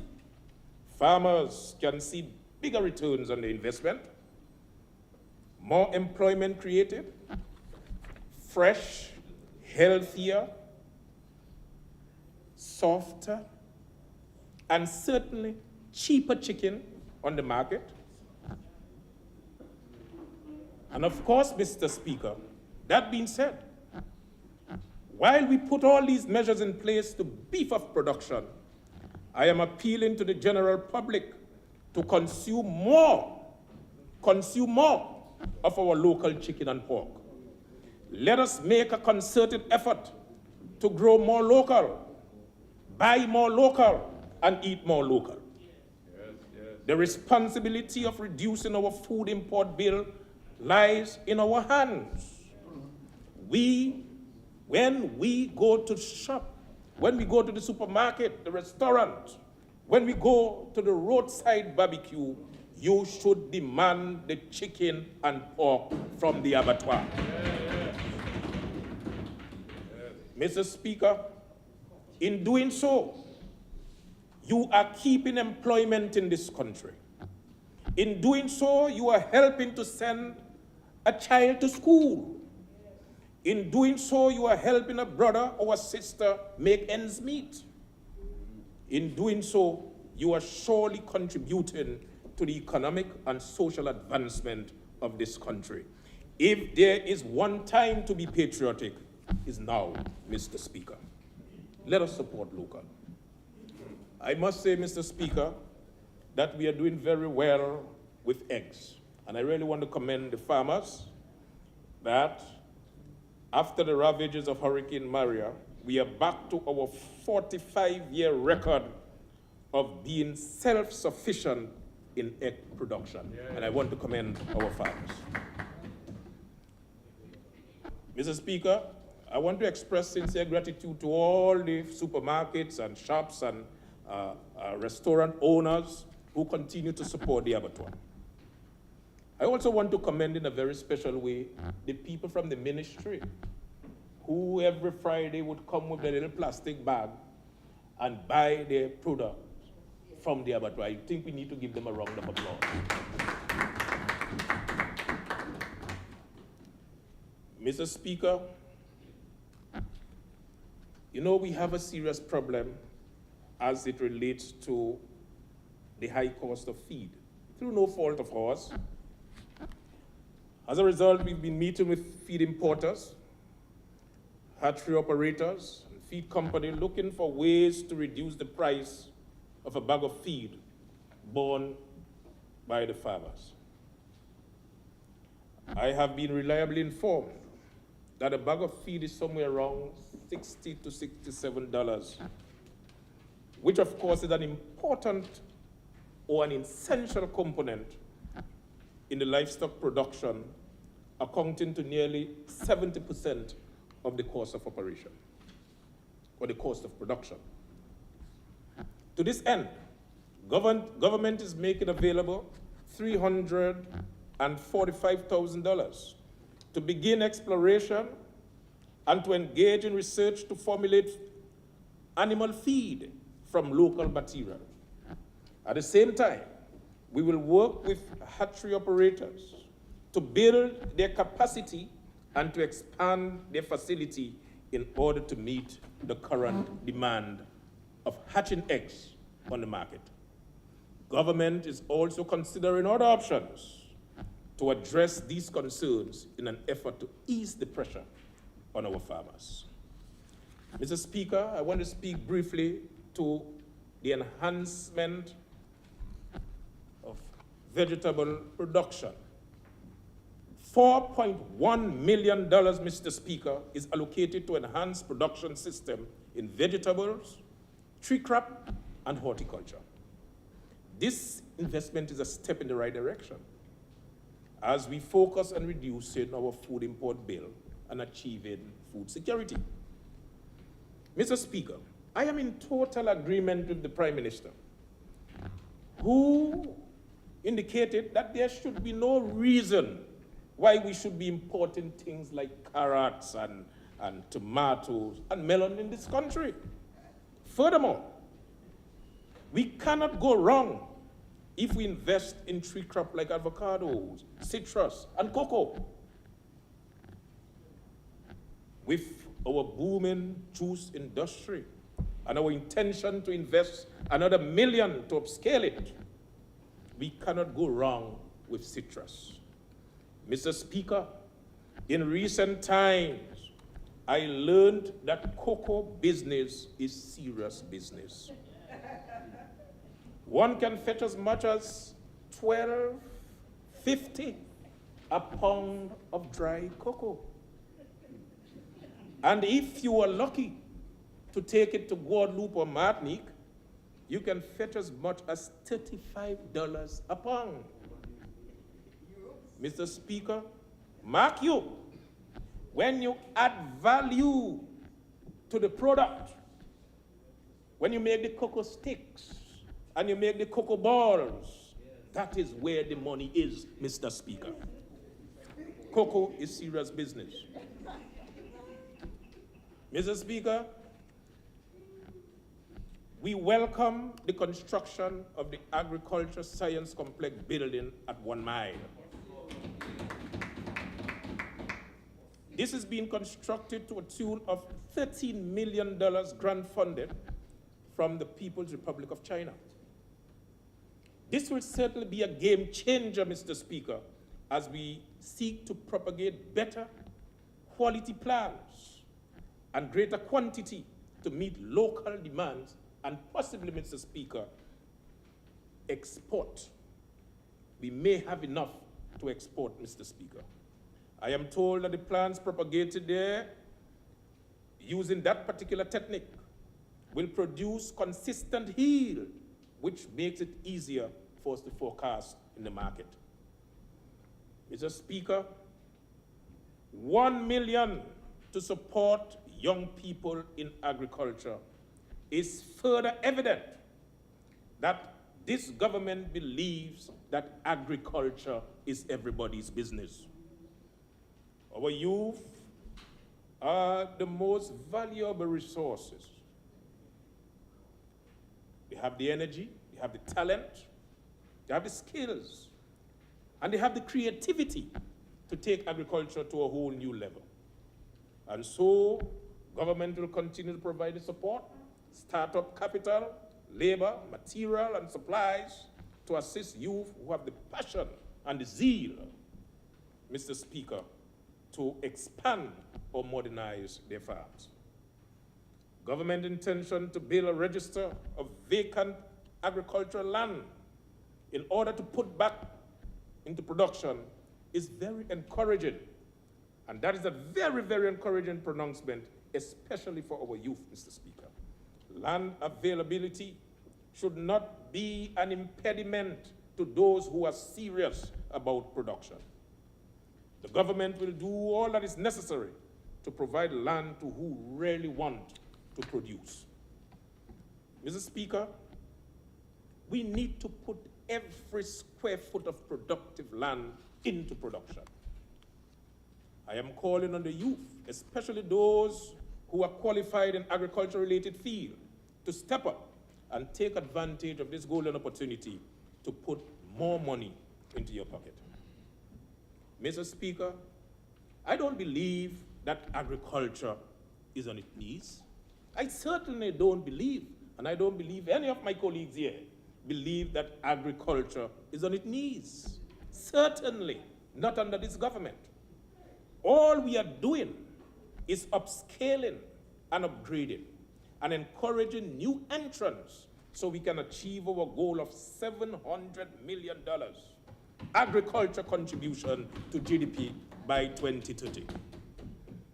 Mr. Speaker, so much in this budget to talk about in agriculture. Sometimes I think agriculture should have its own debate. But what will it benefit if these systems are in place and farmers cannot sell their produce? Mr. Speaker, of all the wonderful measures, I believe the most important is the additional $5 million to Dexter as a result, a revolving fund for the procurement of agricultural produce, Dexia. Yes, Mr. Speaker, I think that deserves a round of applause. This measure will serve as a guarantee to farmers that their produce will not go to waste. Right. Mr. Speaker, I am certain that if farmers are assured of a reliable market and a reasonable price, there will not be enough land in Dominica to cultivate. And so we give the farmer this assurance that whatever they plant, Mr. Speaker, we will take it. Mr. Speaker, I want to speak a little bit about our fishing sector. Following the destruction of the of course, Hurricane Maria, the fisheries sector, Mr. Speaker, got a serious blow. As a result, government continued to invest heavily in the sector, recognizing the number of families that rely on it for their livelihood.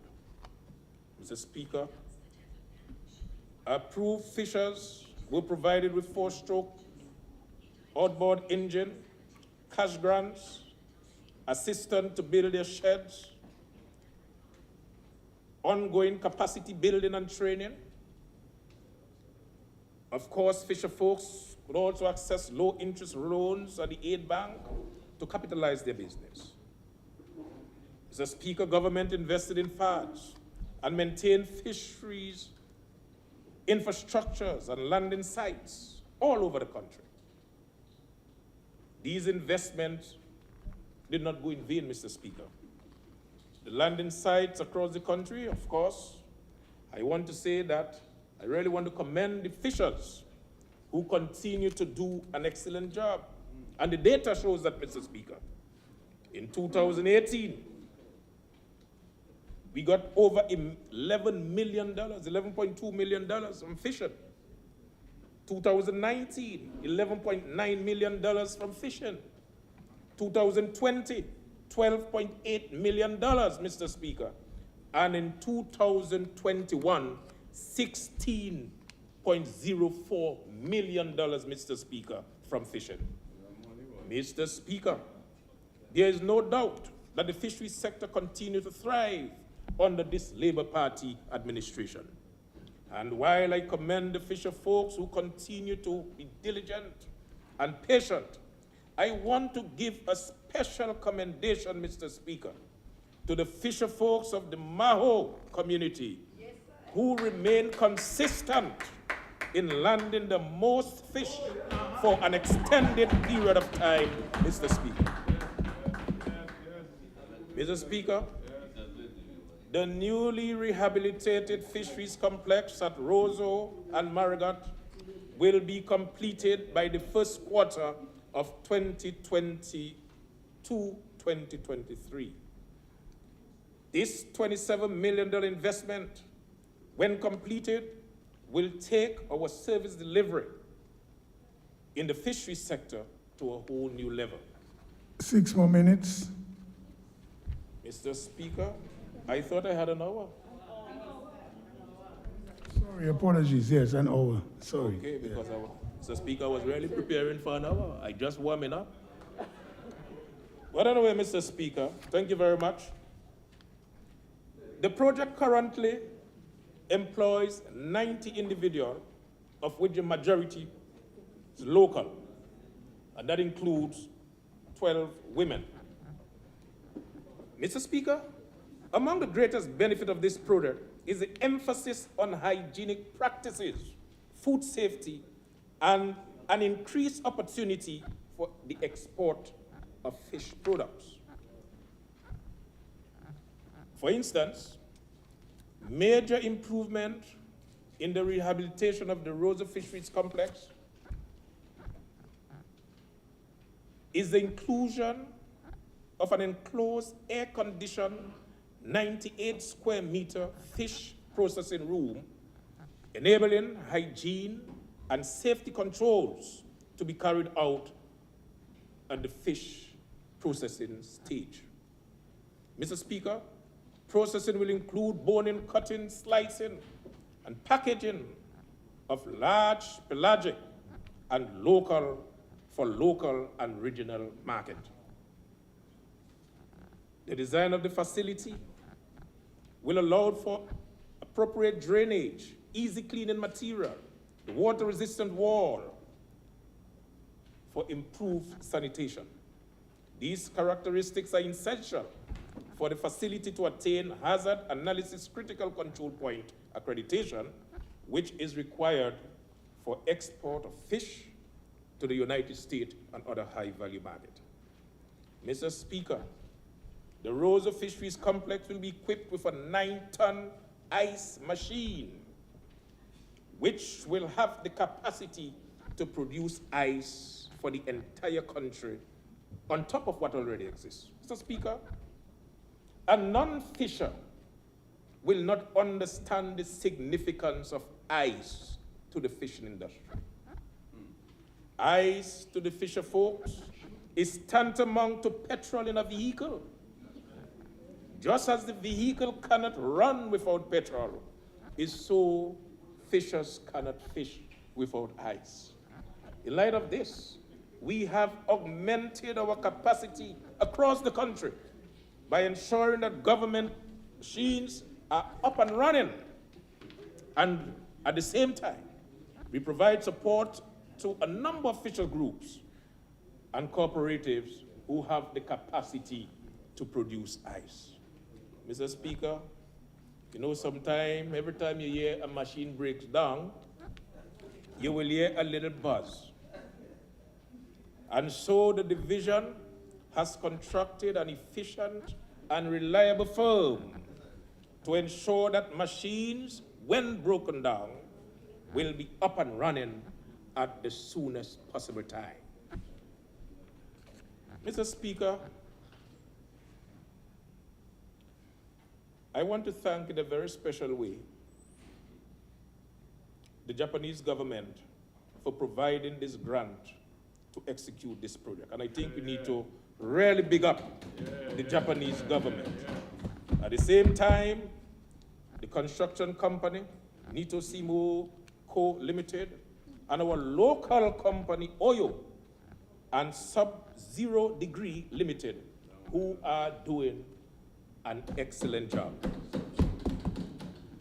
Mr. Speaker, fisher folks from Scotset, Soufriere, Fokole, Maho, Biash, Dubla, San Silvestre, and Newtown are expected to see some upgrade in their landing site. Yes. It is expected that these upgrades will enhance fisher safety and fishing operations, as well as to facilitate trade and tourism-related activities in the respective communities. Mr. Speaker, $350,000 is allocated to facilitate capacity building initiative for fisher folks and aquaculturists. This project continued on the momentum that was established in the previous year. We want to commend the 150 fisher folks who successfully participated in training aimed at increasing safety at sea and the knowledge of the overall improvement in occupational health and safety in the fishing sector. Mr. Speaker, under the Dominica Emergency Agricultural Livelihood Climate Resilient Project, 53 fishermen who applied for fishing boats are expected to receive their boats during this fiscal year. And of course, we had an excellent boat making program, Mr. Speaker. And I must say that the gentlemen are doing very well.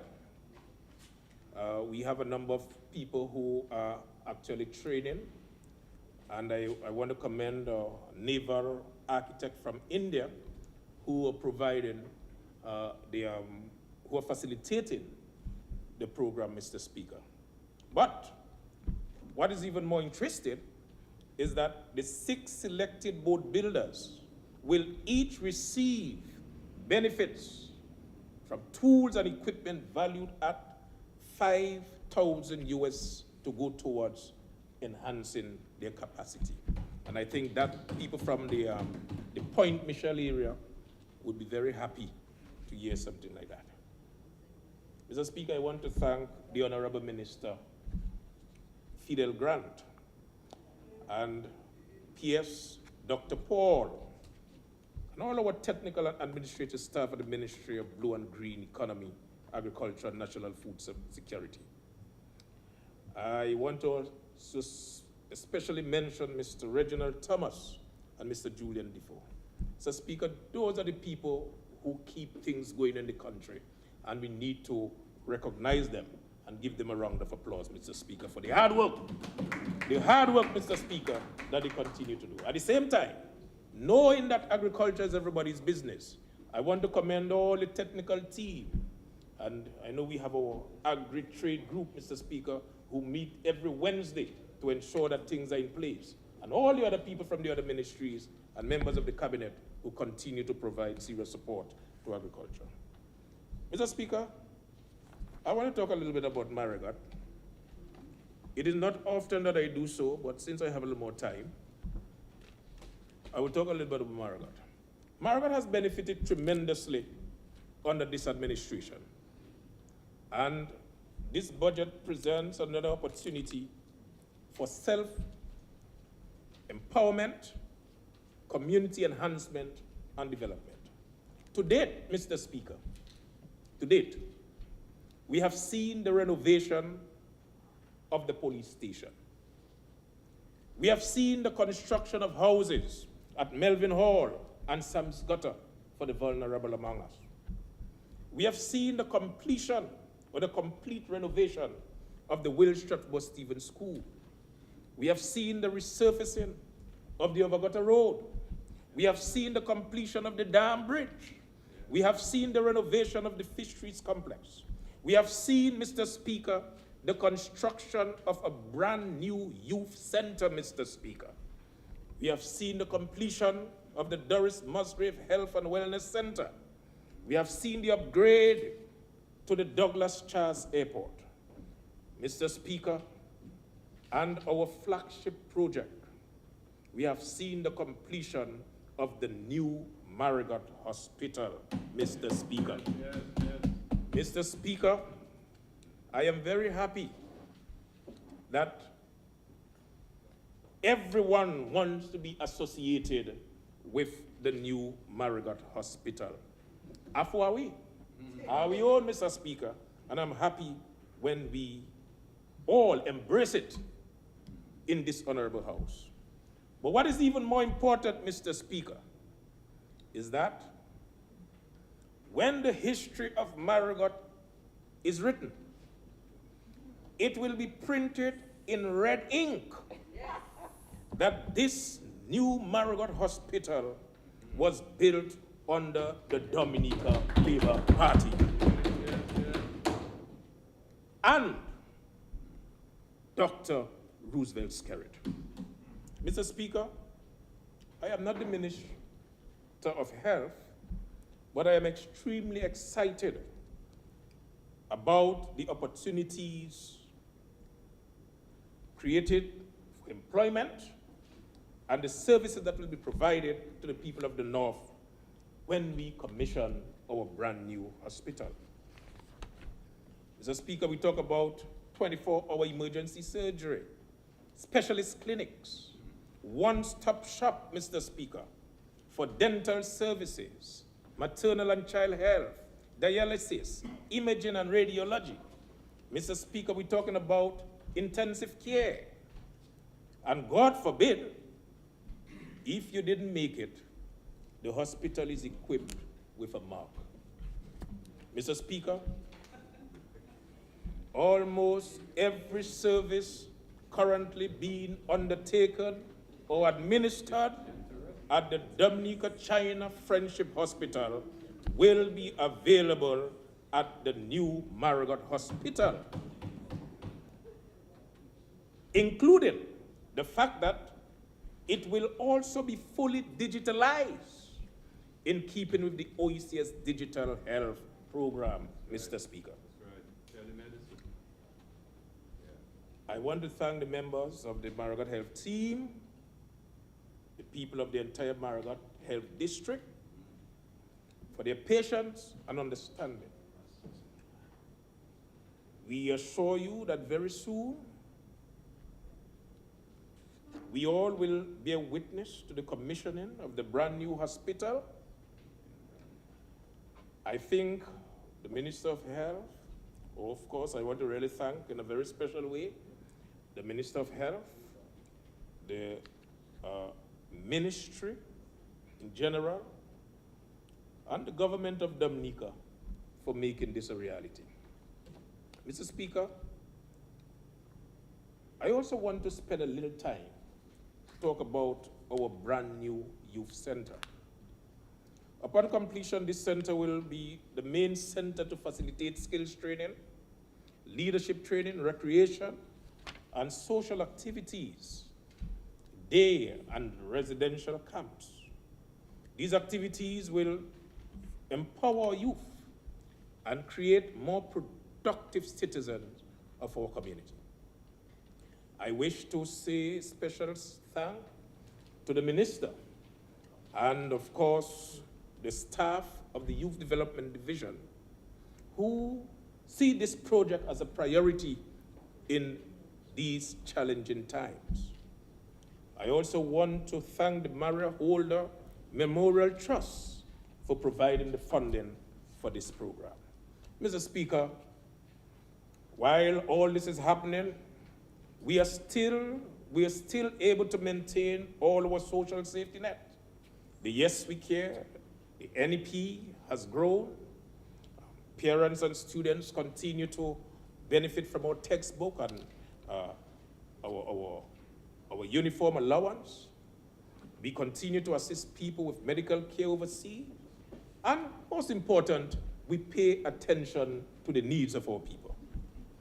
Mr. Speaker, many times we focus on infrastructure, but today I want to give a little credit to a few in the constituency who have upgraded themselves to take advantage of opportunities ahead. So, I want to commend the 3 nurses from Valley who graduated with a bachelor degree in nursing. Mr. Speaker, maybe the only person in here who may know Valley is Honorable Vince Henderson. I remember he had a little meeting in Valley, little place with about 20 or so houses. And I remember in days gone by, Mr. Speaker, we would have problems getting a registered nurse completing a program from the entire district.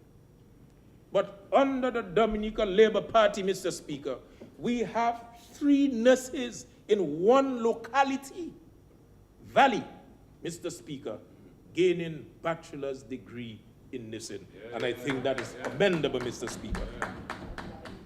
Mr. Speaker, I want to commend the doctor from Rose Hill, who is now qualified to practice anywhere in the region, Mr. Speaker, and is now the district medical officer of the Rosa district, Mr. Speaker. Mr. Speaker, I want to commend the lawyer from Nelson Street, Samsgutter, who recently graduated from UWI with his degree in law, Mr. Speaker. I want to commend the doctor from Melvin Hall, who returned from Cuba and is now awaiting an internship.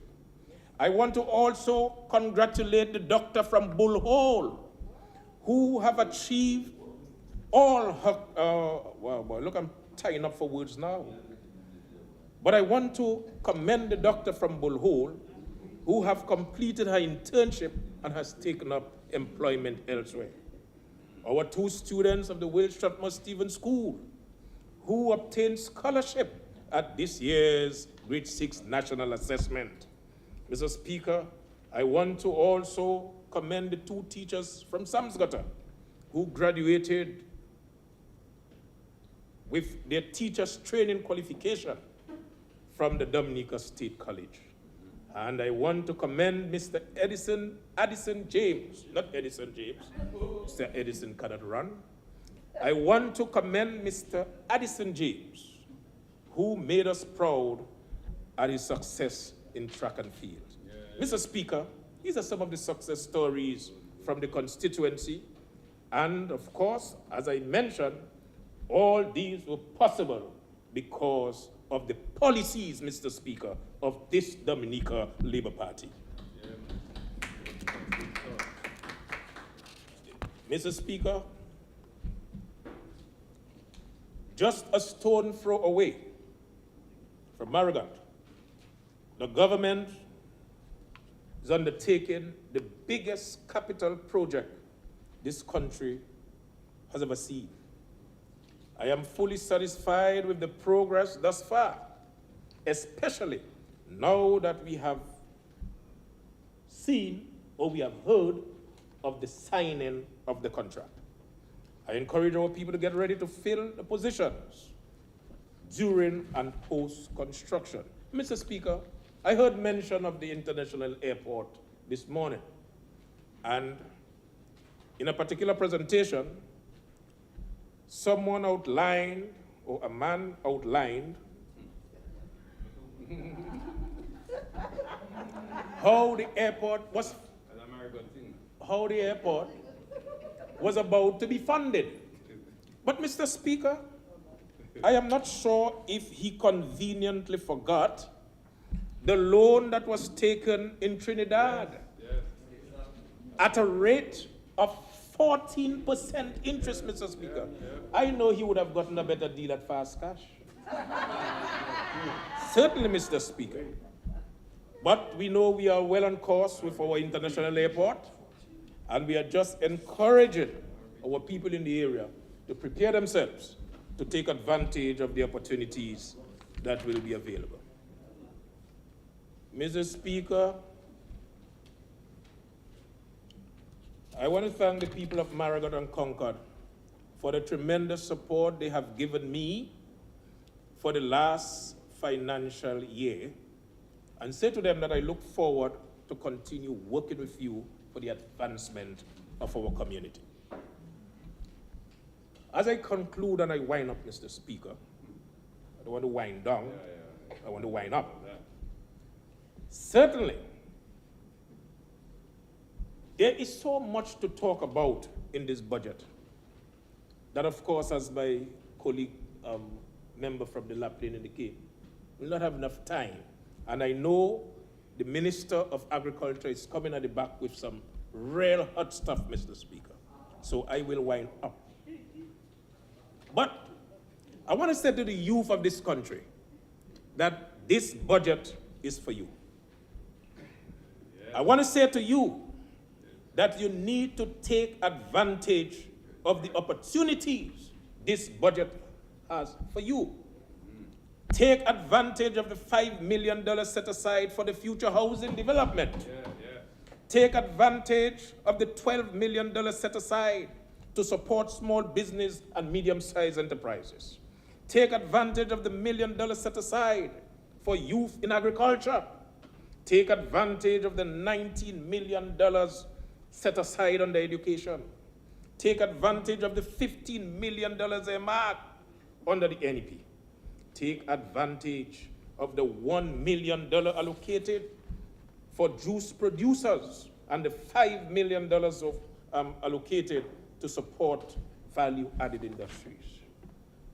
I want to also say to the youth, take advantage of the 15 million of the 16.9 million under the Ministry of Sports and Culture. It belongs to you.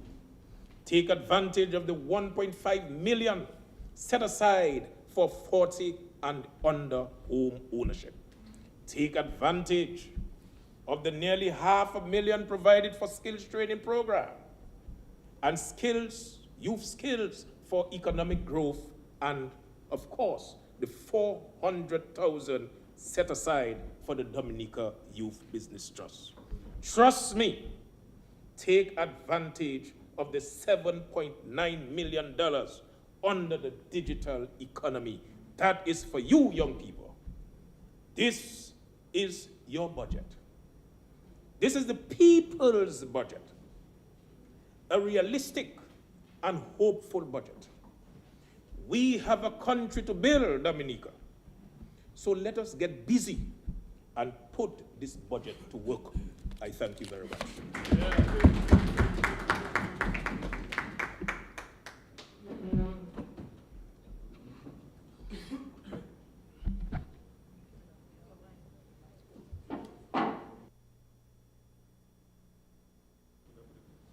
Yes, Honorable Paul.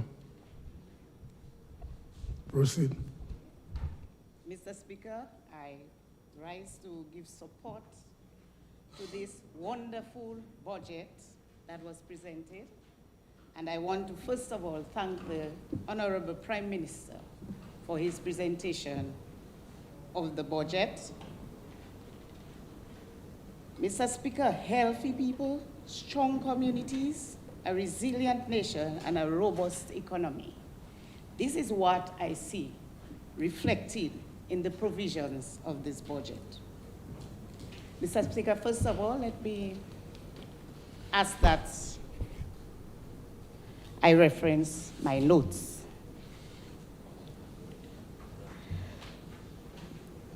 Okay. I'm seeking your permission, please. Yes, you are granted permission. Okay.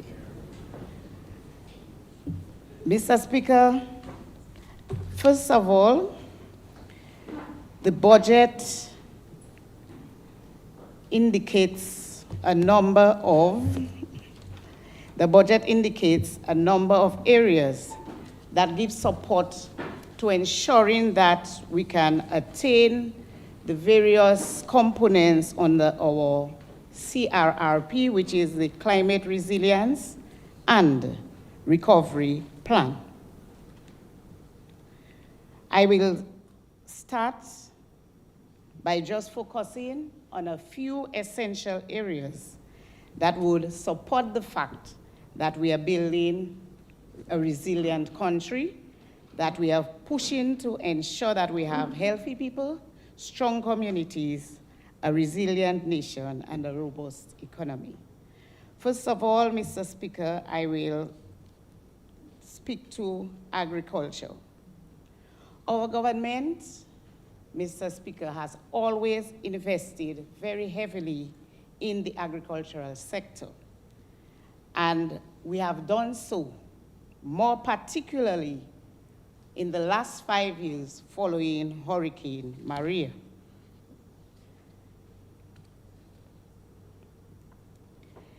We are ensuring through these investments that we have available, and we will have the availability and affordability of food, that we can have good quality, nutritious food that we will be able to feed ourselves.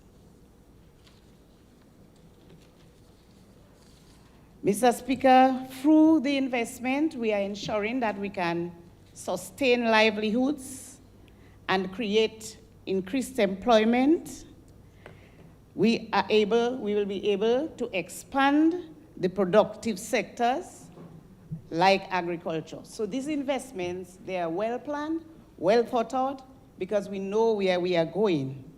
And through the Prime Minister's articulation, Mr. Speaker, we know that we are targeting to reach 700 million contribution by the agricultural sector to our GDP.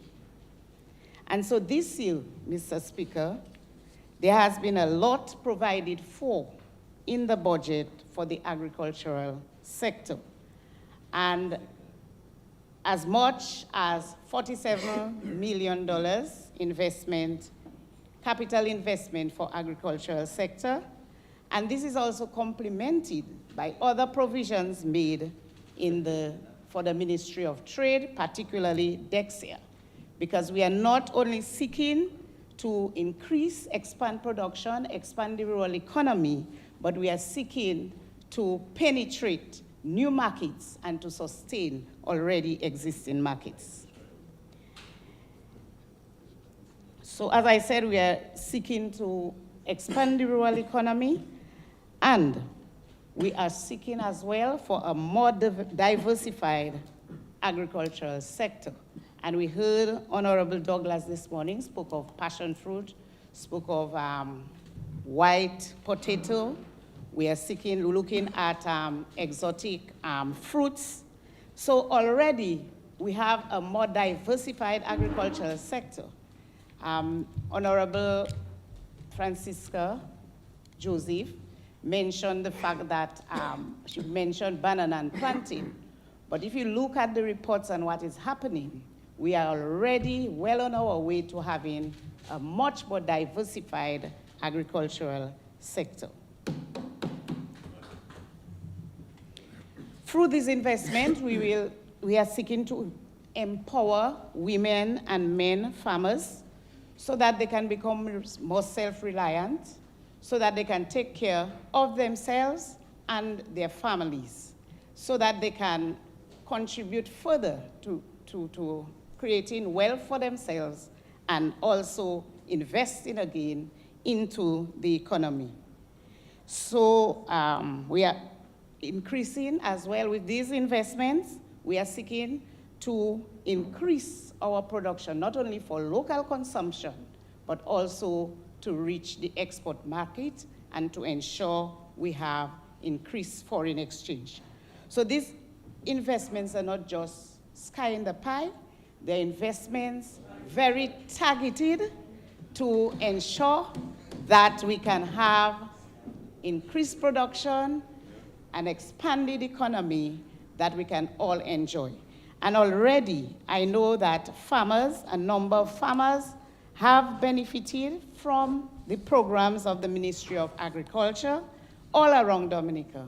Just in the Pebush constituency, 116 farmers were able to benefit from the cash grant.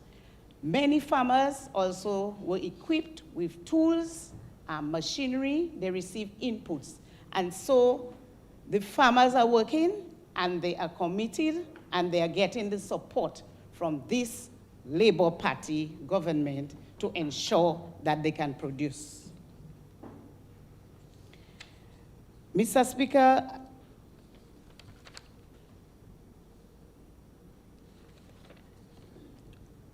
we also saw a number of feeder roads being built around the island. And again, the Pebush constituency benefited from two of these projects. The Kalibishi Middle Ridge Road, a wonderful road, and a road that the people have been looking forward to, a road that we will definitely cause or push farmers to produce more.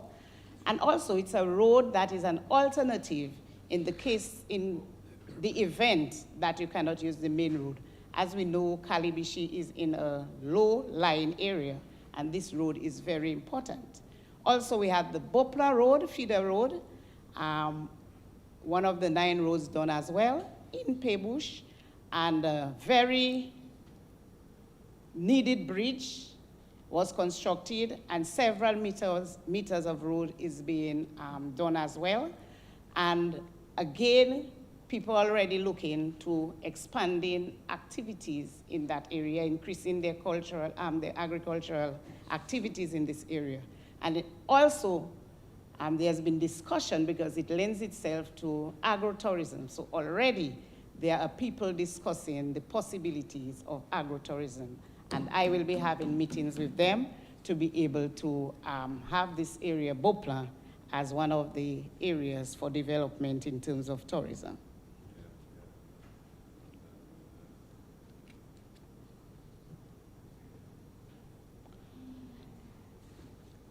In terms of benefits, again, to the constituency, I know the agricultural, in agriculture, they provided support to livestock farmers, and 9 out of 31 farmers, targeted farmers, are from the Pebush constituency. And so we just heard the Minister Riviere speak of the abattoir, speak of livestock, and government is ensuring that we put resources, invest resources, so that we can have increased livestock, increased poultry, and that we can reduce our import bill. So we can substitute these imports. And the only thing, all of us need to play a part if we have to contribute to this robust economy that we're seeking for. And one of the simple ways, one of the easy ways, and one of the responsibilities that we need to take up is to begin to eat more local foods, eat what we grow.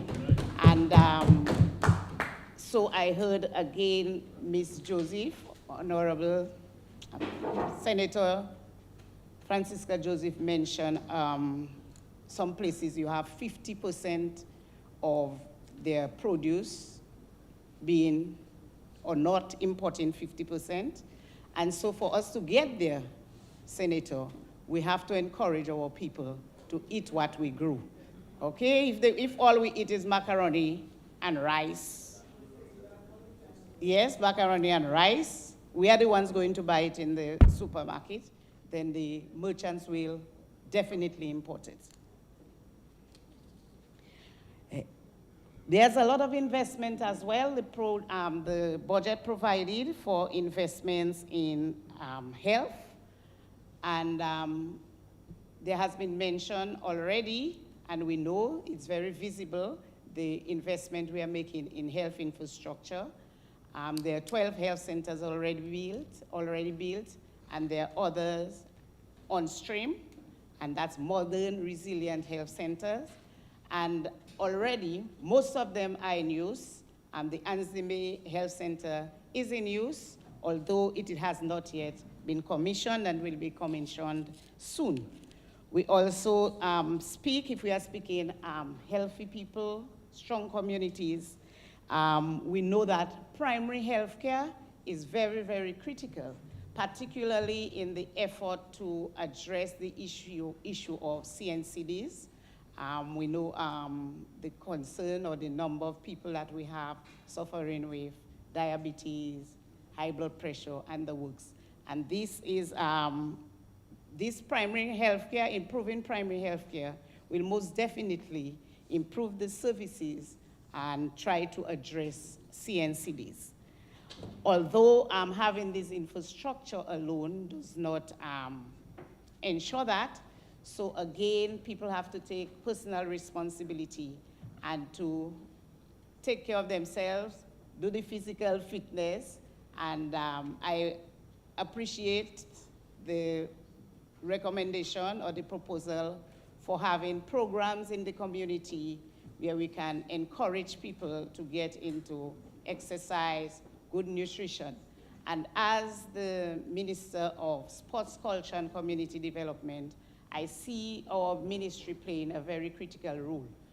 Every aspect of or every department has a role to play, and we are willing to collaborate. When we speak of sports, we speak of people being physically active.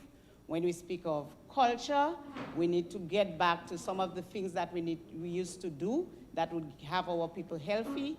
When we speak of community development, we need to play that role to ensure we have healthy people that can contribute to healthy living and a resilient nation. So we also saw the, apart from the health centers, we have the new hospitals for improved quality of services to our people. And this government will go down in history as one that has been investing the most in the health and wellness of our people.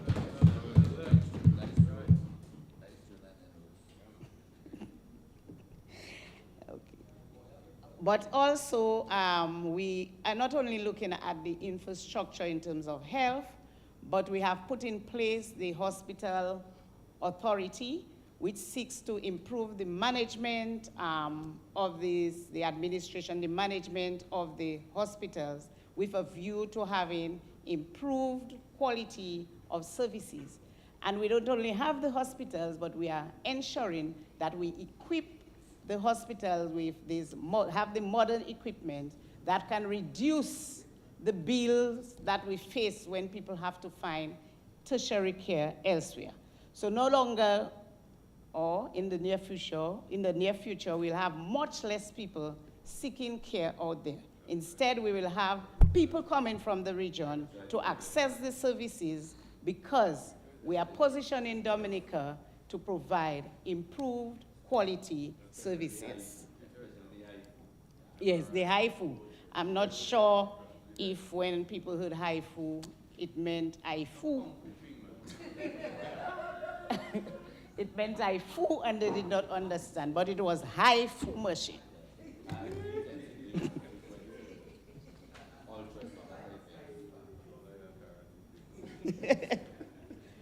So, as I said, we have to do all in our power to ensure that we have our healthy people.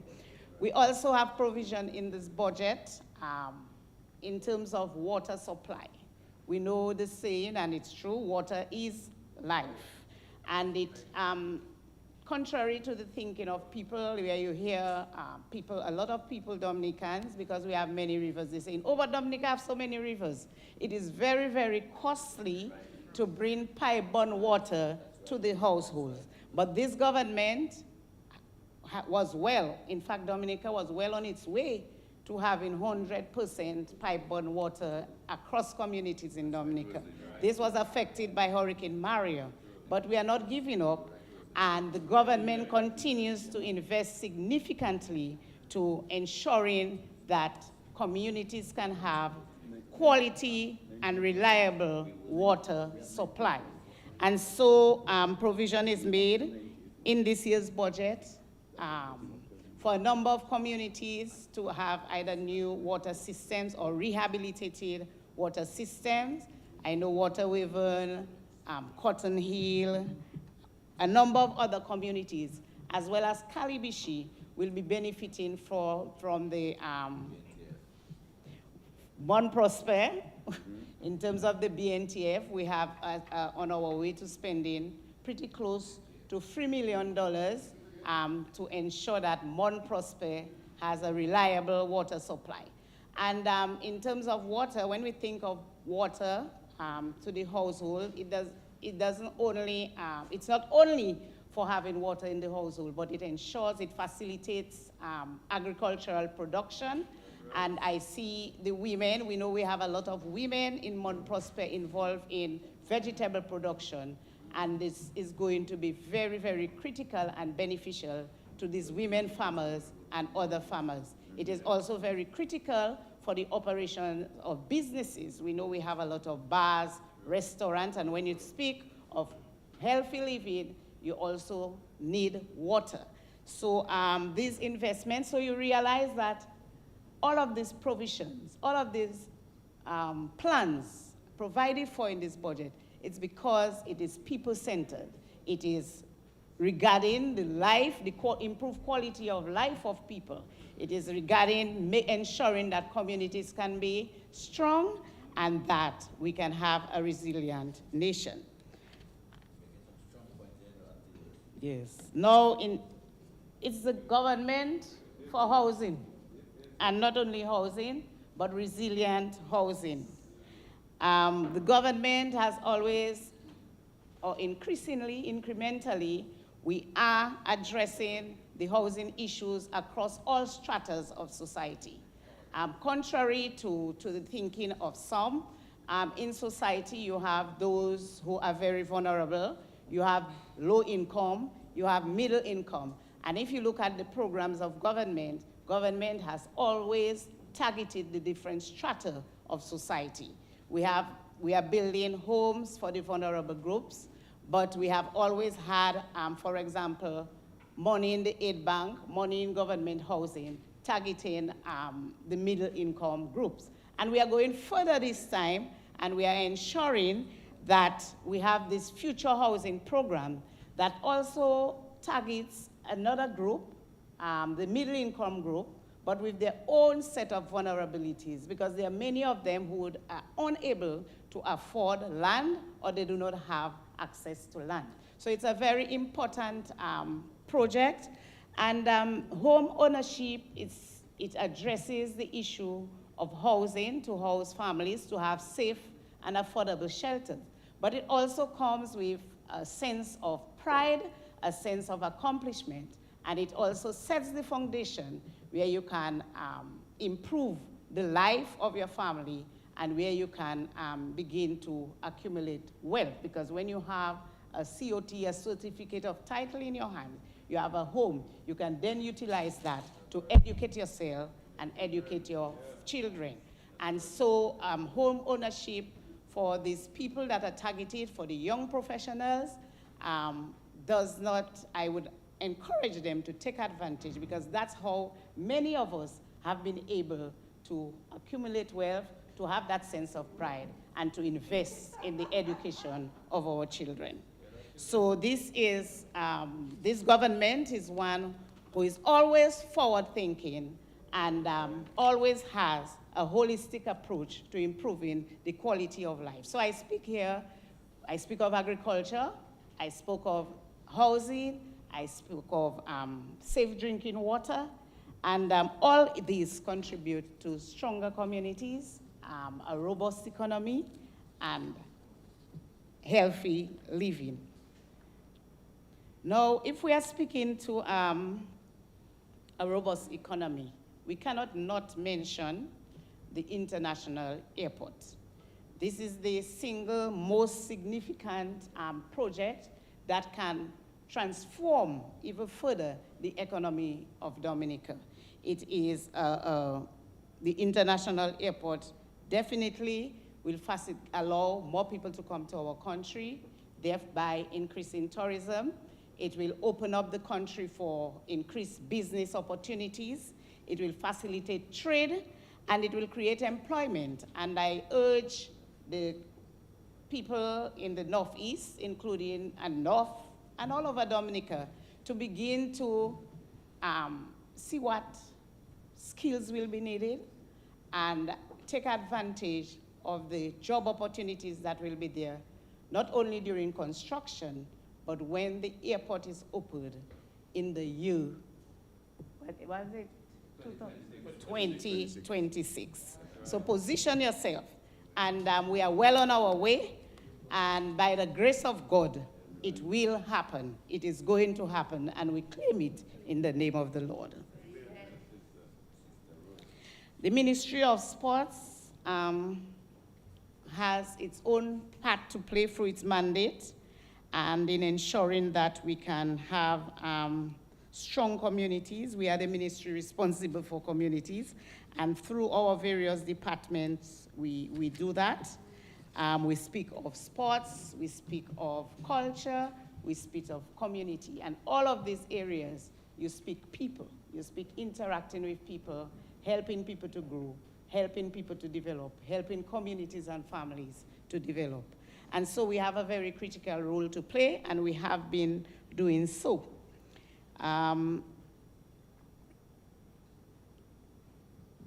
Mr. Speaker, the Ministry, as I said, of Sports, Culture and Community Development, through its mandate, continues to contribute to a healthy people, stronger communities, expansion of the rural economy, and a robust and a resilient nation. Sports development continues to play a major role in driving economies and allowing countries to achieve their goals, their development goals. We know that sports is several $billion industry, and we have begun positioning ourselves in Dominica to take advantage of that. Sports, for its ability to move individuals in great numbers, and we saw it for cricket. Sports has the ability to move people in great numbers. So in focusing on sports, we are creating the opportunity for events so that we can bring people to Dominica. So sports is beneficial at the personal level, it is beneficial at the local level, and it's also beneficial as in regional and international in terms of promoting and positioning ourselves for sports tourism. And so sports is a key pillar, I would say, for economic growth. Over the last 2-year period, we have seen unprecedented investment in the sports sector locally at a time, and this is happening at a time when many countries are tightening up, when the world is facing global financial issues. But we know the importance of sports, and the government continues to invest in sports. And when you speak sports, this is synonymous to youth development. And so the government recognizes the value of ensuring that the infrastructure are in place, not only, as I said, for sports tourism, but for our own people to recreate, to enjoy, to build their career paths in terms of sports. And staging of its usual school sports awards ceremony. Because of COVID, this was shelved for a year, but last year we did have our awards ceremony, and that is very important to recognize the contribution of our sports, our young people in sports, and to do so, which motivates them further and motivates others to get involved. We also worked at improving our sports structure at the community level. We understand that, like what happened, one of the challenges is lack of continuity sometimes in terms of our sportsmen and women. So they do well at the school level when they're there, but if there's no continuity in the community, then they sometimes fall through. So we have been working to ensure that we have the sports clubs at the community level to be able to continue to see sports thrive. And I had a discussion with Mr.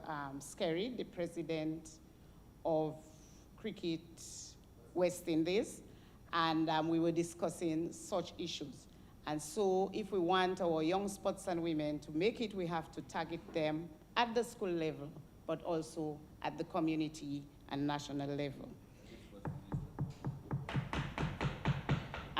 When we had the down period during COVID pandemic and closure of schools online, we also focused on enhancing the sports infrastructure. And I will give a few of what we've done. We've been working on the Woodford Hill playing field, the Geneva playing field, and I sung the call to the people of Grand Bay and to thank them for their patience, but it is a project that we will expedite in this new year. We also worked on the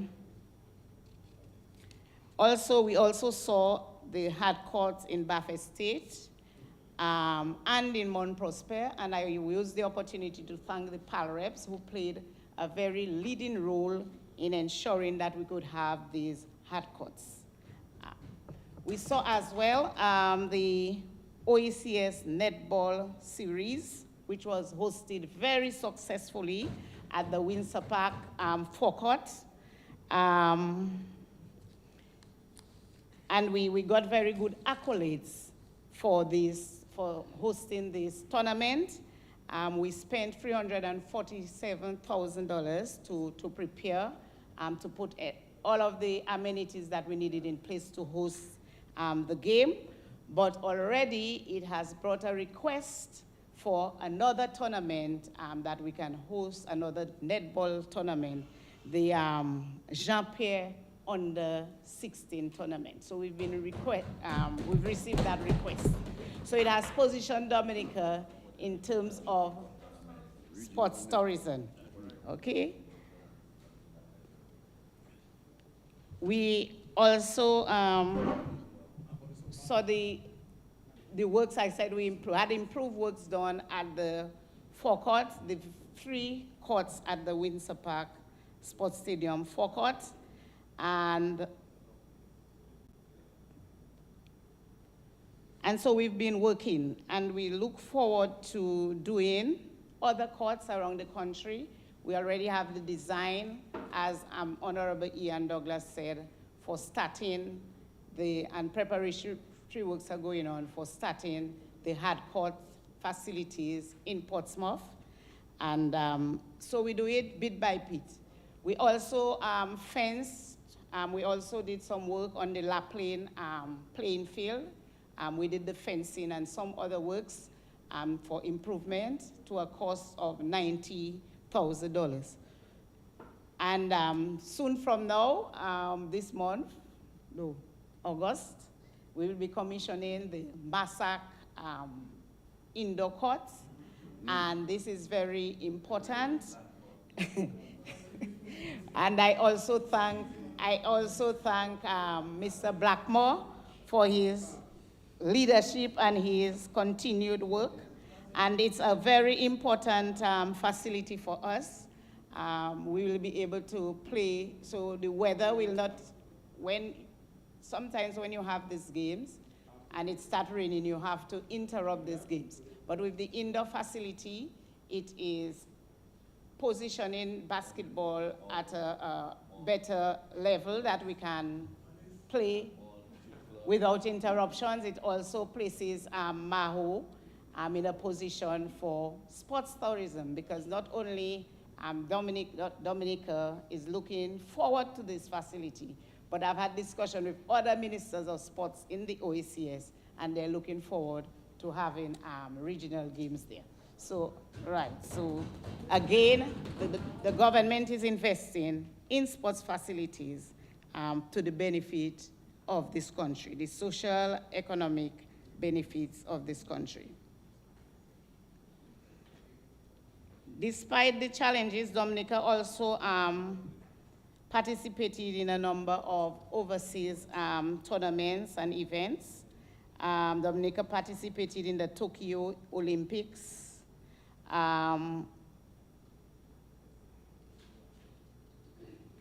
In the Tokyo Olympics, also Dominica participated in the Dominica series of women's football.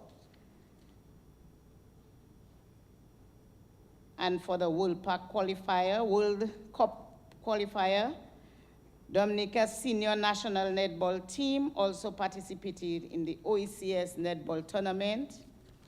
Dominica participated in the 49th Carifta Games in Jamaica, and as well as currently participating in the CONCACAF National League.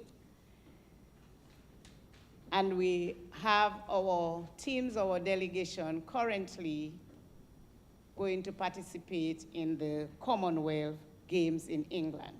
I want to use the opportunity to commend some of the high achievers in terms of sports who continue to make us proud, like Thea Lafont.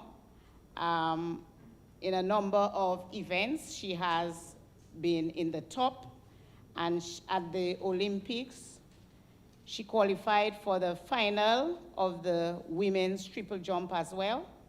Thea Lafont set a new national record on her way to winning the triple jump in the Dr. Martin Luther King Jr.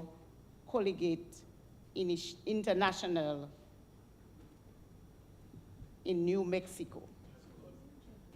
We also commend Trennis Hamilton, who won gold medal in the Carifta Games in Jamaica. And we also commend Addison James as well. And right now we have Mr. Denick Luke, who I admire, coming from a very challenging background, but has been able to make inroads in terms of making his way to the top in terms of sports.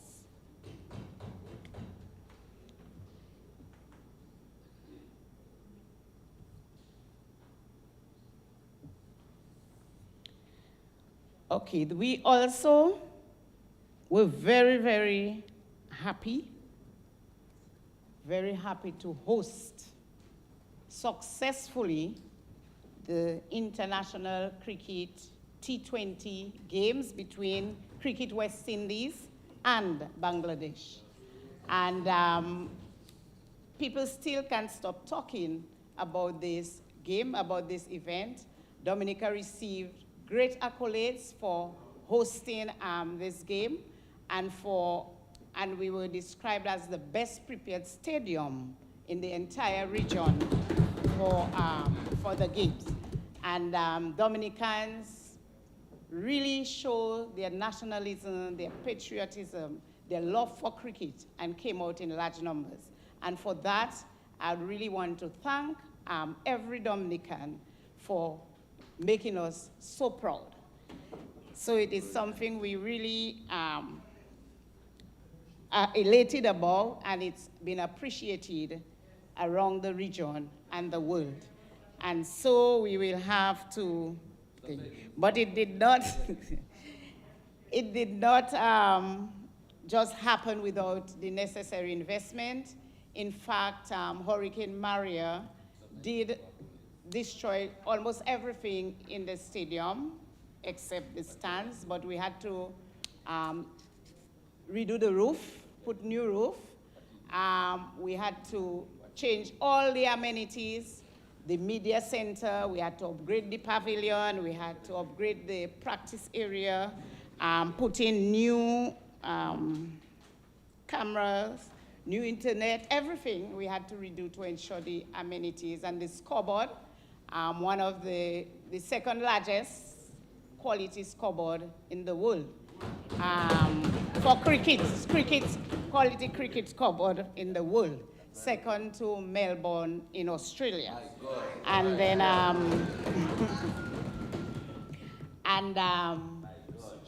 you know, it cost us a pretty sum, but it has positioned Dominica to be the best venue for international cricket in the region. And so this is coming. This is going to be a priority in this budget. We do all of the others, and then we are now going to work on the lighting of the field. And as discussed with Cricket West Indies, this is the missing part so that we can have our test cricket and our one-day matches. So an investment of just below $7 million will be invested in ensuring that we can have our lights at the Windsor Park Sports Stadium. That's right. In terms of the Sports Council, already we have a task force in place, and soon from now we will have the Sports Council. And added to that, This, in this year's budget, provision is made to establish the trust fund that will meet the gap and the needs of our sportsmen and women who have to represent us at the international level. So the Sports Council and the trust fund are very important support mechanisms that we are putting in place to ensure that we have the infrastructure, but we also have these mechanisms that can drive our sportsmen and women to perform to their maximum potential.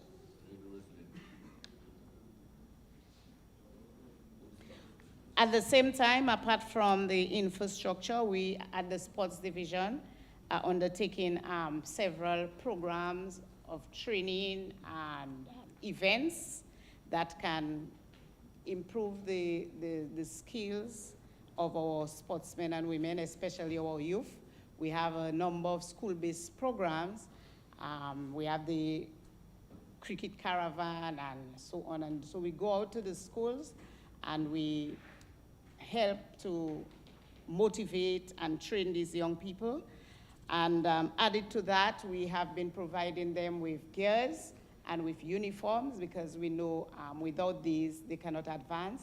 And some of them do not have the means. And so we ensure that we provide the gears, we provide the uniform on an incremental basis for these young people. The local government department is also playing a very critical role, particularly in building resilience at the community level, and have been involved in training, capacity building at the community level in terms of disaster management and so on. And they've been doing that in partnership with CREED and other organizations. And to date, a total of 200, right. Okay.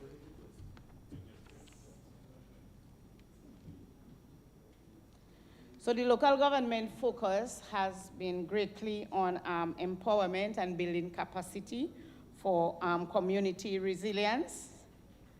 And under the capacity building component of a project that they are undertaking called the Community Emergency Readiness Initiative. And this is in keeping with what we have in our CRRP. A number of training programs have been undertaken. To date, a total of 263 community people have been trained, representing 37 vulnerable communities. The training covered community disaster management, emergency response, leadership and conflict resolution, hazard analysis and vulnerability assessment, and damage assessment and needs analysis. So this was a call made by Ms. Joseph, and I think you would be happy to know that already we are doing what it takes to ensure that we build resilience at the community level. A number of education and community activities were held during local government month, and collective consciousness about climate resilience is an important pillar if we have to if we need to have in place resilient communities and resilient people. So during the local government month, again, there were consultations with all clerks, chairpersons, deputies of village councils, so that we can all be on the same page and we can all take collective responsibility in terms of Dominica becoming the first climate resilience country in the world. And even our National Day of Service, community service, focus on tree planting and beautification. And this was a success, and it was done at the family level, because it is important that this family approach to community enhancement is a prerequisite to the long-term goal of building a culture of cleanliness, so that families know they have to take responsibility. If there's something, a drain block just in front of your home, you do not have to wait for NEP to come and clean it. You will be protecting your home. And it builds on this culture that we have of kutme, of people looking out for each other and ensuring that they contribute to the cleanliness of their communities. So all of what we do as the local government department, local government institutions surround people taking responsibility for themselves and their community, and people be getting involved in the building resilience agenda.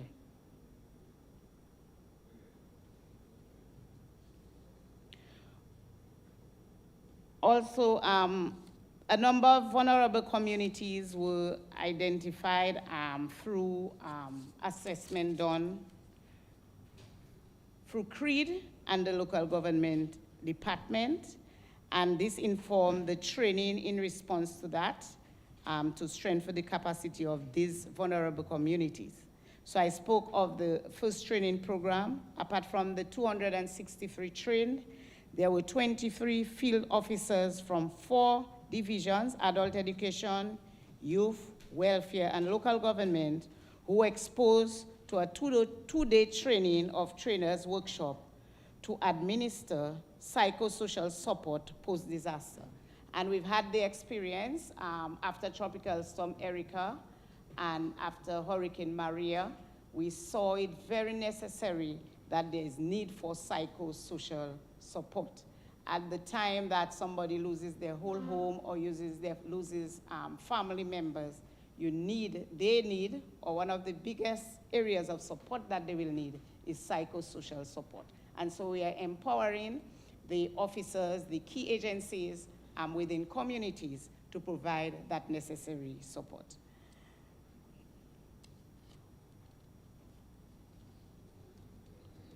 The division of the local government division also collaborated with the Office of Disaster Management and ICT unit to develop the very first digitalized shelter management information system.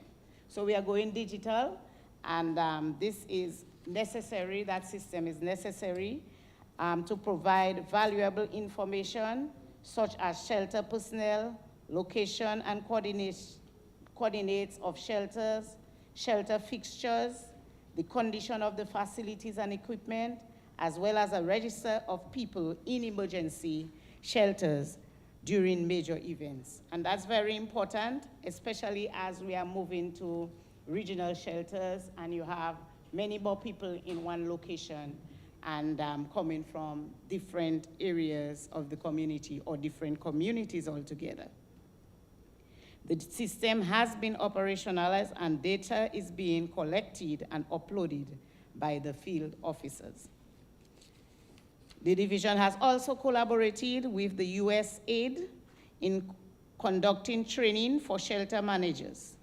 So far, a total of 120 shelter managers were provided with training in shelter administration. Shelter personnel are now better equipped to carry out their functions, particularly for the 2022 Atlantic hurricane season. The division is collaborating with with CREED, as I said, Climate Resilience Execution Agency of Dominica, and the Roseau City Council in the implementation of an urban risk resilient project funded by UNDP. The outcome is to include a Roseau resilient plan, a fire hazard plan, and standard operating procedures for early warning systems.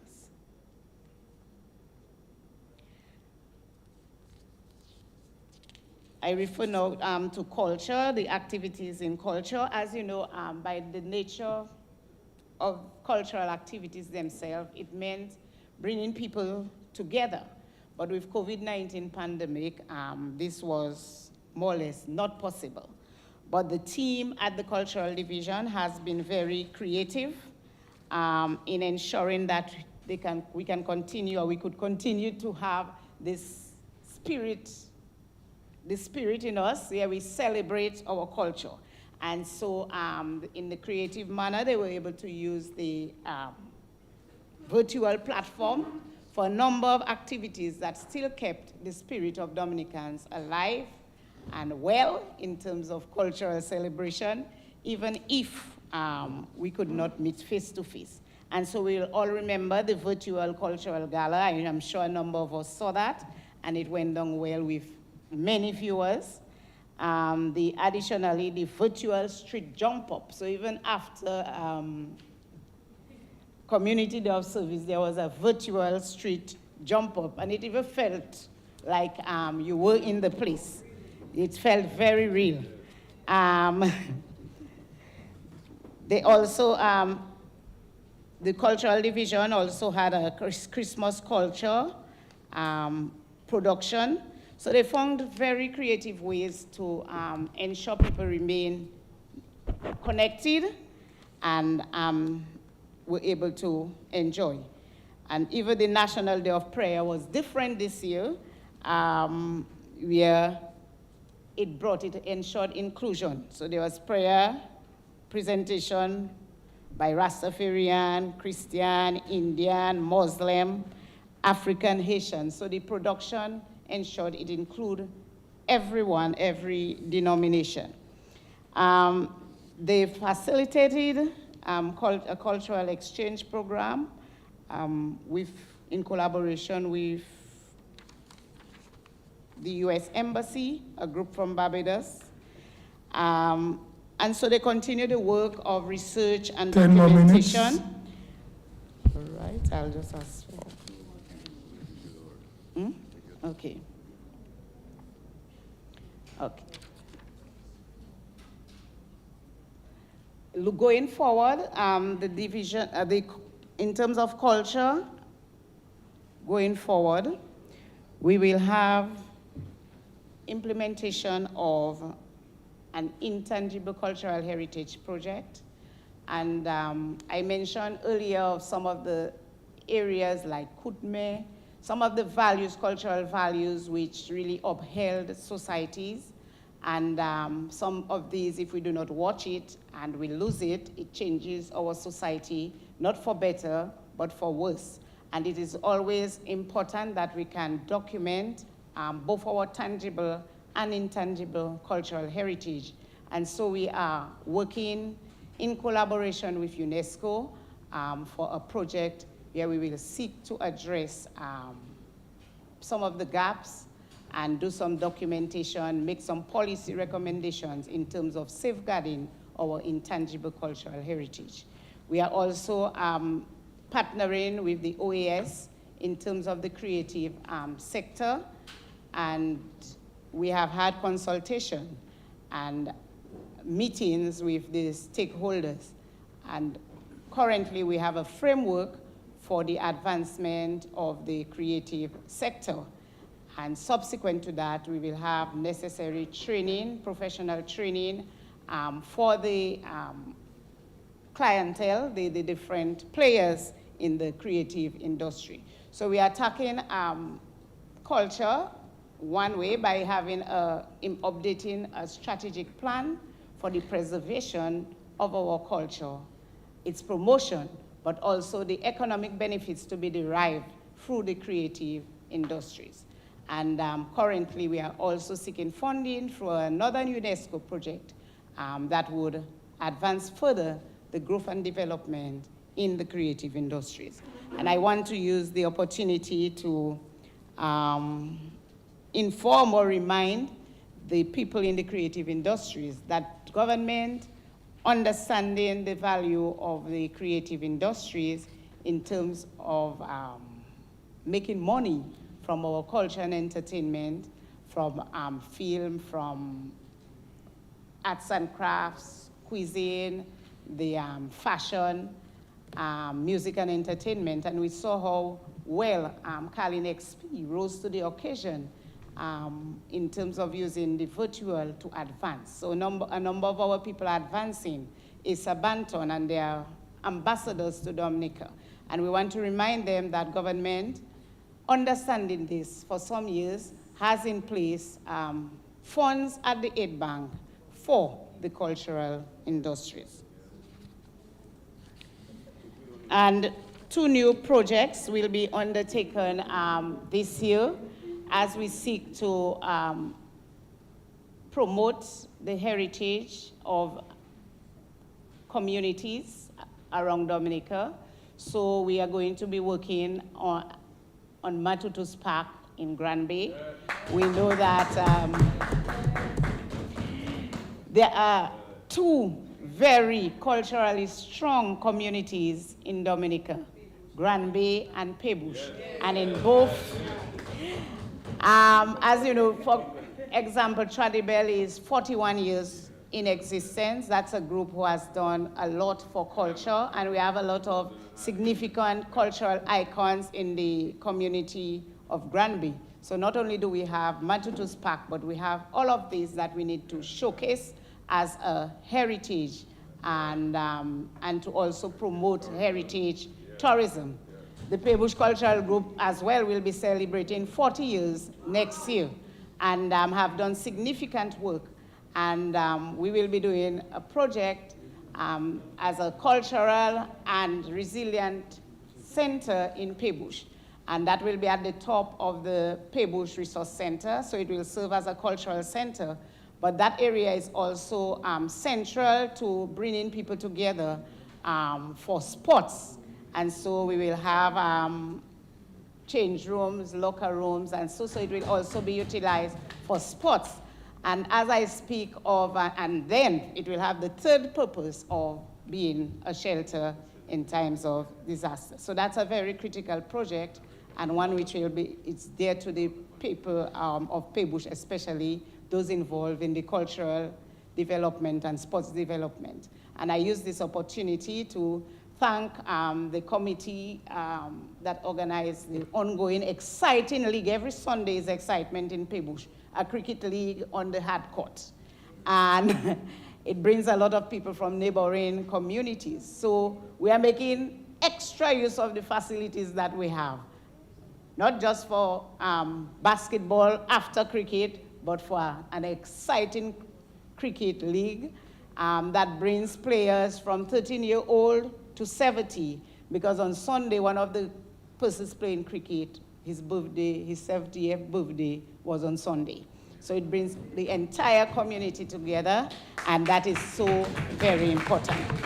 And that points to the fact that we really need to upgrade the wire playing field, which is the traditional area that we played cricket, but it needs to be upgraded to be able to bring that massive crowd of people to wire to enjoy cricket, and we will invite the neighboring communities to be with us. So we have to work on the wire playing field so that we can release the pressure on the hard court that is, for the 2nd year we're having that exciting league.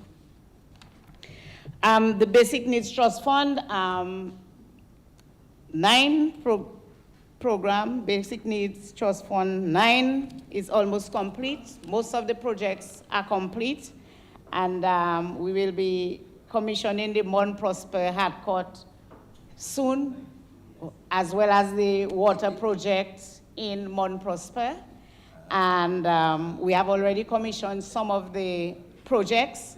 So BNTF 9 is almost complete, and I recall that we were in Bacatel, where we launched the new water project under BNTF. We commissioned that. So we are spreading the bread, and we are spreading the projects across Dominica based on need. So, and BNTF 10, a number of projects have been approved. The agreement with government has been signed, and the projects approved include and to commence in this financial year, the Berean Christian Academy Schools Extension, the Daly's Playing Field, the traditional music instrument training, Trafalgar basketball court upgrade. 2 more minutes. Grand Bay Okay, I'll finish soon, but I need just 10 more minutes. The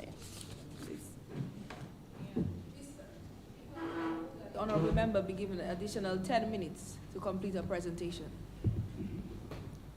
Second, Mr. Speaker. All right, thanks. It has been moved and seconded that the Honorable Minister be given an additional 10 minutes. Those in favor? Those against? The ayes have it. Honorable Minister, you are given an additional 10 minutes. Okay, thank you very much. Okay, so as I said, a number of projects have been approved from under BNTF 10 to be implemented starting in this financial year.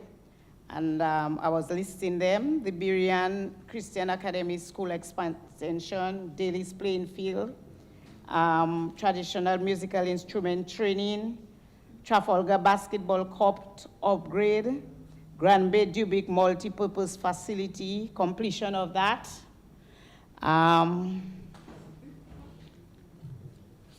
Okay. The community center. Okay. Yes, we also have the Daly's playing field, woodcraft skill development program, the village fish processing facility in Soufriere, under access and drainage, basic community access and drainage. We have the Clifton Back Road refurbishment, the Pont Tompi Link Road, the Kalibishi extension of the Kalibishi River Wall, the Paybush, Dodan, Bon, Thibault water enhancement project, and everything, all the pipes need to be replaced. Since 1970, this system has been in place, and it needs total rehabilitation, and water tanks and drip irrigation system in Warner. So those are the projects that were approved by Cabinet under BNTF 10. And like the successful implementation of BNTF 9, I look forward to the successful implementation of BNTF 10. This year we will also expedite the project to rehabilitate the ceiling at the post office. It's a need to really improve the working conditions there and the whole ambience, so we'll be expediting that project as well. So the ministry really has been pushing, and I want to thank all the staff of the various departments and led by the permanent secretary for their tremendous work and effort. In terms of the Paybush constituency, as I spoke, you realize that almost under every sector, the Paybush constituency continues to benefit. So we heard of the Bopla and Middle Ridge Road. We heard of the various projects to be done on the BNTF. And importantly, I want to refer to the jetty in Anzimbi, a long-awaited project. And it is coming your way. It is going to be realized. The Anzimbi port has been a traditional port of entry, a traditional fish landing site. If you speak of Anzimbi without the jetty, you have not spoken of Anzimbi. It is also a hub for economic activity, not only for Anzimbi, but for the neighboring communities. And very, very important, the value of this area, of this facility, showed itself post-Hurricane Maria, when Marigaland was Roseau. So while you probably in the south could not enjoy your frozen meat and stuff like that, with the Kira, that's true, we never miss frozen meat because our people would go to Marigaland, Roseau. So it shows that if we are building resilience, Anzimbi Jetty has to be in it. Okay. It is also, yes. No, there's a port in Anzimbi, you know. Legal port legal port of entry, and one which is traditionally lends itself to cultural exchanges, because any event we have, like we had the Liquor St. Peter, we can not plan for long, and you still had people from Marigaland there. So, and we remember the late Honorable Rosie Douglas would often bring people through the Anzime port for cultural exchanges, legally through the Anzime port. No, legally for cultural exchanges. And so Anzime has been a traditional port, and I'm happy that the jetty is going to be done, and not only done, but done in a manner to improve the area. It facilitates trade between the French West Indies and our own local people. It is a fish landing site, and that is the area where we socialize. So it's going to be done in a way to improve the whole area, the whole ambience of the area. And when we think of that, we don't only think of cultural exchanges, but sports exchanges. I see a game of football between Marigaland and Anzime in the near future. So we really welcome this initiative. Also, the Shodia pool, it will, I am sure the people of Benz and all the visitors going to Shodia will be happy to know that the contract has been signed for doing the Shodia pool. It was in last year's budget, and we are going to be doing it. And I mentioned other projects, but another very important project for the Pebush constituency, long awaited, is the Kalibishi Primary School. And we are happy to know that final site visits are going on, final preparatory works. I'm looking for site for dumping and all of that, so that the school will commence in the new school year, upcoming school year. And I already spoke to the Pebush water supply, which will be Kalibishi Pebush water supply at a tune of 1.8 million, but that's Pebush, Dodan, Born. So Honorable Douglas has increased, Dodan and Born. PM has increased, Thibault and Pebush. Also, a 4.5 investment will be made for the enhancement of Kalibishi water supply as well. And we have not left out in terms of housing. Already contracts have been signed for the Bois Park housing development, and the contractors are putting up their liquor storeroom and so, and we expect works to commence shortly, while for the Simon development and Kalibishi housing development, we are seeking to address the land acquisition issues to facilitate it. So we will have our own share of housing development in Bois Park, Simon, and Kalibishi. And so it's a lot that we are being offered for the Pebush constituency, and we are grateful for that. So I want to urge, to thank the people of my constituency, to wish them success, and to encourage them to take advantage of employment and the other opportunities that are coming your way through this project. We have Kalibishi, which is a thriving agricultural community, and have been doing well, and you will do better because much is provided for you, and I know you're going to take advantage of it.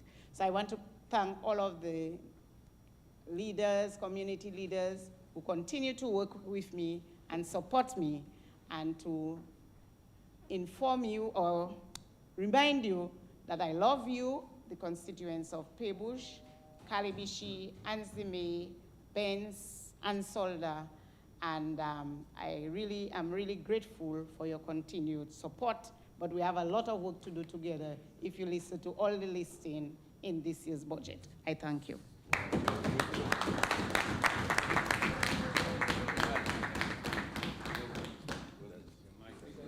That this Honorable House be suspended until 7:15, until 8:15, sorry, this weekend, 8:15.